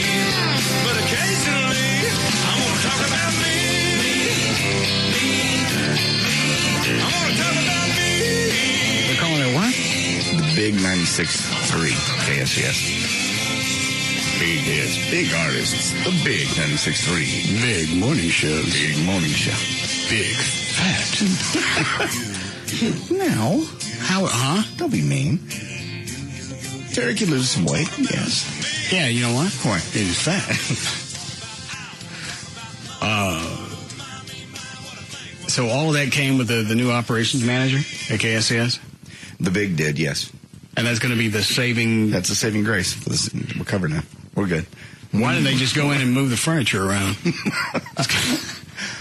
Yeah, I don't know who came up with that or where it came from. Probably somebody somewhere did that, and they went, see, it worked in Philly. They called it the Big, and that was all we needed. But this station has been KSCS since the early 80s? 80s, yeah. And Dorsey's been there for 20 years? 15? At least 15. Going on 20. Why do they think just calling it the Big 96 is going to change it? Again, consultants come in. You've seen it before. If we just change the way we say this, if we put the weather forecast going into the break instead of coming out. Oh, I've been in meetings where they talked about something as inane as where the weather is. If you do it going in the break, then that gives them forward momentum. Huh? How does that create forward momentum going into a stop set? I have no clue. You do it quick. Well, what is it... what happened? What do they call it if you do the weather coming out of a break? Again, I have no clue where these people come up with this, but I was in a meeting one time, and it was at K-Plex where they did that. Weather coming out of the song, quick weather going into the break, somehow provides forward momentum, and it makes people want to stay through the break. Where do they come up with these things? I have no idea, but that was actually the deal. You come out and you go, 995 KPLX, man, it's 47 for the overnight low, 66 tomorrow, 72 now. And you don't say the call letters going into the break because then you don't want people associating your call letters with commercials. Just stopping. Because they take note of that. Mm-hmm. And then when they think K-Plex, they think commercials. So never say that going in. And they're adamant about that. You blow that one time, you're going to either get hotline, you're going to get dragged into somebody's office after the show. You say the call letter's going into the break? Yeah. You want me to identify the station? Not anywhere near commercials. Now people are going to think that's all we do is play commercials. And it's just funny. Now we've evolved with this show is I don't even like saying where I am. No. Talk show, you don't give out the phone number. They don't need it. And you really don't like saying where we are. It's nobody's business. It's true. All right, Dan, what else you got? Now, we got an email about today's weather. Somebody wants to know if you get a ride to work when it's bad like this. On days like a this, ride from who? Either Gavin offers to pick you up or have you picked up. Oh, no. On days like this where there's bad weather, does Gavin ever offer to have you picked up or brought to the station? Or perhaps you tell you it's too dangerous to risk you driving to the station. I would think he'd want to keep his greatest asset as safe as possible. Does he not care about your safety? No. Okay, I know that. People think that you're just ushered around in... I never thought about that. Gavin, how come you never send anybody after me on bad days? Because you said yourself, it's just rain. But when it was icy, you also had him drive in. And it's not me on the road, it's who might hit me. That is true. Is that not a concern? It's obviously a concern. Well, why hasn't you never brought it up before? Safety's always a concern. I don't know. I thought you've always been independent. I am. And you want to drive yourself. Okay. So there's no reason to protect me. There's always a reason. Yeah, don't worry about it. If something happens to me, you have other elements of the station that can help it survive. Jesus. Fine, I will pick you up in a limo when it's bad. I don't want to do it. I'm just curious why you've never offered. In fact, I didn't even think about it. Somebody had to send in an email. You used to do that, remember? What? Remember the old management at the other station used to have me pick everybody up in the Hummer. Remember? I'm going to come by and pick you up a few times? Yeah, when it was really bad. Yeah. Or Bob McNeil used to, on bad weather days, he would send Limo George to come get me. Just bring him back. I'm begging you. Why? Because Because he's more compassionate? No, because I can do nothing right around here. You didn't offer to do anything. In fact, you go out of your way to give me nothing. Like the audio I didn't get from the white trash party. Quit it! The only thing that I asked for from the white trash party was audio. I just wanted to hear the new horn sing. That's all I asked for. At $5,000. I didn't ask for anything special, nothing weird on the rider. I just said, can I have audio of the event so I can see how the horns fit in? That's all I asked for. I believe I even begged. Oh, my. Yeah, and I apologized. So are you getting it fixed? I don't know. I'm working on it. All right. You talking with Nokia? Yes. All right. I'll pray for you. Go ahead, Dan. You're evil. On March 19th of last year, a 21-year-old woman, whose name hasn't been released, from Houston boarded American Airlines Flight 2074. Shortly after the 11 p.m. takeoff, the woman closed her eyes and fell asleep. But about 20 minutes before the plane landed in Los Angeles, she woke up and found a man had moved to the seat next to her. He was staring at her, and his pants were undone as he was playing with himself. The woman freaked out, obviously, but there was something else. According to a lawsuit, the woman found a substantial amount of extremely sticky substance in her hair. It seems the man had finished on her head.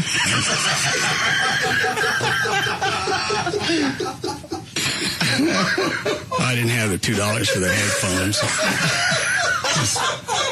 I had nothing else to do. It was late, dark. Yeah. I didn't realize I was wound up that much. I was blowing your hair. And ready for round 2. He did it more than once? Well, she woke up and he was still playing with himself. And she already had the goo in her hair? Yeah. She didn't wake up the first time. Yeah. Snooze. Maybe she'll stay asleep for another 20 minutes and go through my refractory period. Another wad in her hair. Anyway, when the plane landed, the man was, of course, arrested. Members of the flight crew told police they saw the man move from his assigned seat to the row where the girl was sleeping, but didn't think anything of it.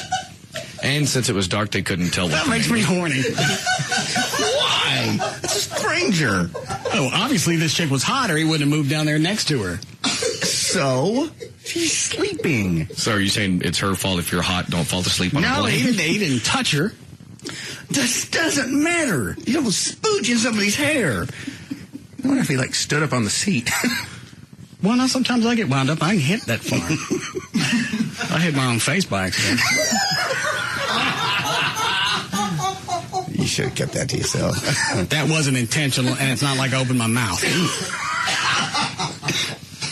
Oh, what a shock that had to be. Like slow motion? Yeah. Oh, yeah. You see it. And you go, all right. Which way? Dodge to the left. Oh. Huh. So what did you do? I wiped it off. Well, I didn't know what your reaction was. I mean, did you freak out? Or did you just go, well, darn, and wipe it off? I had my tissue handy. I just wiped it off. Why is that big of a revelation? Sometimes I just get a little wound up. My legs start kicking and things just go. Never hit myself in the face. Ever? No. What kind of range you got? Pretty good range. I actually came close one time. I went over to the right of my head and hit the headboard. I just never got lucky enough to catch one in the puss. I'll go home and practice. You want us to bring in a target tomorrow? No. That's okay. There's still that one level of queerness we haven't stepped beyond. I think that would be it. I think we've crossed all the boundaries to that point. Well, let's go ahead. No. Sitting here doing target practice. Oh, missed again. Catch you in 20. Does it count where it dribbled down? Because I'm a little high. Guess who this chick is suing, though? She's not suing the airline. Oh, yeah. The woman is now suing American Airlines for $200,000. In her lawsuit, she says the flight crew failed to ensure passengers do not hurt one another. A spokesman for American says the airline is sorry for what happened, but maintains that its crew acted appropriately. Did any of the crew see this guy blowing spooge in her hair? No, they didn't see that. They said they saw the man change seats next to the girl who was sleeping, but it was dark and they couldn't see that he was doing anything untoward. wouldn't mind flying. No. Why? No. It's a lot better than just sitting in one spot and doing nothing for 3 or 4 hours. Because I can sit in front of the computer. I can kill an hour in a heartbeat. With porn? Yeah. Because you find one, you go, okay, that's it. I got to go back to work. Well, there were a couple of the thumbs on the other page. I need to go back and look at. And then you forget. Then I've got like 35 browsers open, and you forgot what you left the one. You went, okay, that's going to be the finisher. Then you can't find it. And then you hit on it. You hit that link. Yes. And it takes you to some other website. And you go, wow. Then you feel obligated. I got to look through those. Maybe God's telling me, look over here. Yeah. There might be some better things on this website. God, we've all done that. That's what's sad. How much time do you normally waste? I would never open 35 browsers. Maybe 2 browsers, 3. How much time do you waste? 10 minutes, 15 tops. You don't feel like you've missed something? No. I'll just get business done and get doing on something else. I always feel like I've missed something. If I don't look for a while, I feel like I've cut myself short. I have a few I saved that are just my favorites. I go back to those. Which ones are those? Just individual. What is that one that's... it's the only one that streams faster than you can watch it. I want to say YouPorn? Yeah, that's one of them. They stream it. It streams faster than you can watch it, as opposed to download, wait, download. I'm out of the mood. Then you have to watch it. So which ones did you save? Young college couples and the night vision videos and stuff like that. The ones that are in green? Yeah. So you like the amateur style? Yeah, sometimes. I'm in the that voyeur. I'm in that voyeur mood right now, yeah. Not always. Then sometimes I go to outdoor or beach shots. You ever get into the wet ones? You're going to have to explain that a little further. Sprinklers? No. I've seen them, but I don't get into them. You get into that? I go through phases. Yeah, I've never been in that phase. I don't want to be the one getting sprinkled. You want to be the sprinkler, not E. Yeah, I want to be the yard bird. I think normally that's the way it is. It's the guy that's the yard bird. And she's the grass. I think we need to stop. All right. What else you got there? Yes. Okay. Well, this side of Anderson, South Carolina, 4 masked...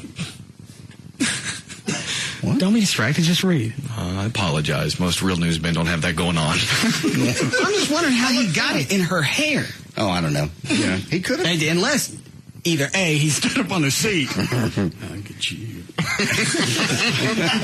Or he just kind of hung her right and leaned into her. Could have just popped her. Oh, did he have a blanket over him? Did it say? They don't say. They don't go into those details. All it was is she said she woke up, she looked over, his pants are undone, and he's playing with himself. So probably didn't have a blanket if she could see clearly that he was doing that. Otherwise, it's just a blanket and you could be doing anything. So never mind that stuff in your hair. Shame me on you. It must be bad enough that they arrested the guy. I mean, they must have enough proof. That could be anything. He could have honked a loogie in her hair. I believe they would probably do a nice brush job through her hair and then do some testing. Oh, nasty. Meanwhile, she's here. Don't touch that. We need that when we land. You're gonna have get that out of my hair. No, you're going to have to let that dry. I'm not going to let it dry. You get that out of my hair, and you get that out of my hair. You better get that out of my hair. Good, then. All right. Again, this from Anderson, South Carolina. 4 masked thieves broke into 17 booths at an upstate flea market. Do you know about this one, Trey? I saw the story. Oh, all right, go ahead. Surveillance cameras caught the thieves wearing hoods, gloves, and white scarves over their faces. Deputies said they would check area pawn shops to see if they had received any stolen goods. This was a flea market? Yes, upstate flea market in South Carolina. Why is this that big of a story? Well, part of the problem is several of the victims lived out of town, so deputies are having a hard time figuring out exactly what was taken. But they do know that some of the items taken included jewelry, a case of Gatorade, and some Elvis clocks. What do you say? Elvis clocks, a case of Gatorade, and some jewelry. Is this a national manhunt? America's Most Wanted coming up. Why would they really steal that crap? I get the jewelry. Why the Elvis clocks? Who knows? This could be one. You know, since it had Elvis on it, maybe they thought that it'd be worth something since it had Elvis on it. It's not going to be an original. It's not like it was a clock that was really hanging in the bathroom with him. Oh, maybe they were just Elvis fans. All right, let's get out of here. Oh, wait a minute. What's that? Yeah. All right, we got $200,000 worth of jewelry. I got that. We've got these watches. Yeah. Leave that crap! Drop the Was any of it autographed? It doesn't say. Not at a flea market. Why not? Well, your dad wasn't running it. I didn't believe him until I went out. This is the flea market that was in Seagoville. I didn't believe that they would really sign Elvis on crap, and then people would start buying it. And I went out there one day, and I said for a couple of hours, they would sign anything Elvis. Make any difference. Boots, jigsaws. A jigsaw. George Foreman. It doesn't make any difference. He would sign Elvis on it. And then, here's our collection of Elvis memorabilia. That came out after he died. You want it or not? People actually buy it. Yeah. Once you signed Elvis on it. They take out 45 records, start signing those. It didn't make it was Elvis or Freddie Fender. Oh, my God. Didn't he start signing your name on stuff? Yes. That's when I called the feds. It's close enough to 7 o'clock. You guys, anything that can't hold? You remember the David Lee Roth screams that you put to farts? Yeah. Somebody put it together. Where you have that one over there? David Lee Roth, somebody cut it up to Notorious B.I.G.'s Hypnotize song. And it actually worked out pretty well. Okay. Only one cut on this disc? Yes.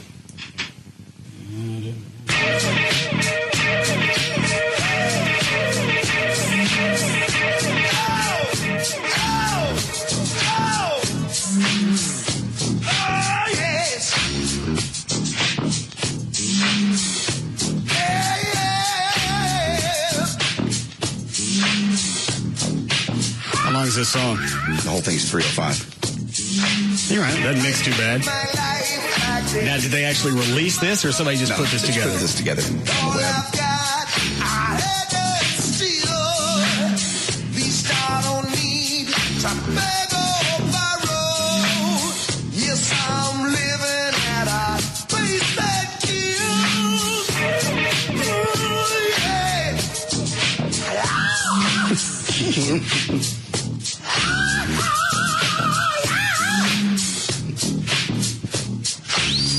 Is that almost all of it? It fits, yeah. You pretty much got it. I like yours better, personally. Let me see if I kept that. You want the other version? Yes. All right. Floyd, where's the audio with that I cut up of Roth?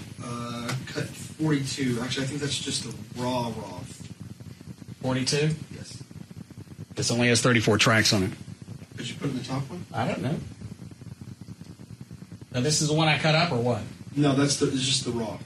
I need the one that I cut up. I don't need the raw one. Do you guys have that or not? That I don't have. All right. Well, sorry. Okay. Disappoint me. Ready to go, Chuck? Yes, sir. All right. Let's go.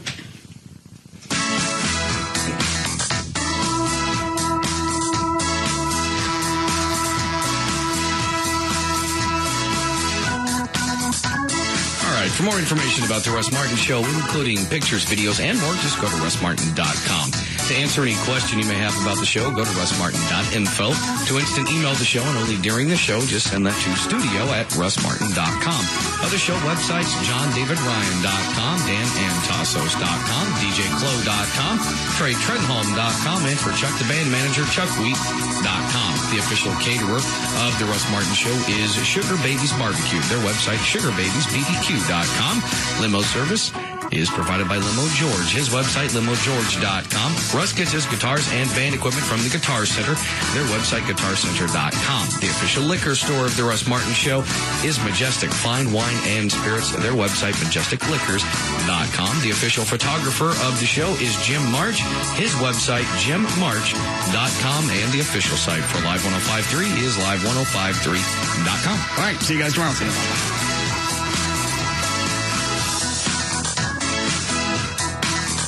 You can now listen to The Russ Martin Show anytime you want on the web at russmartin.info.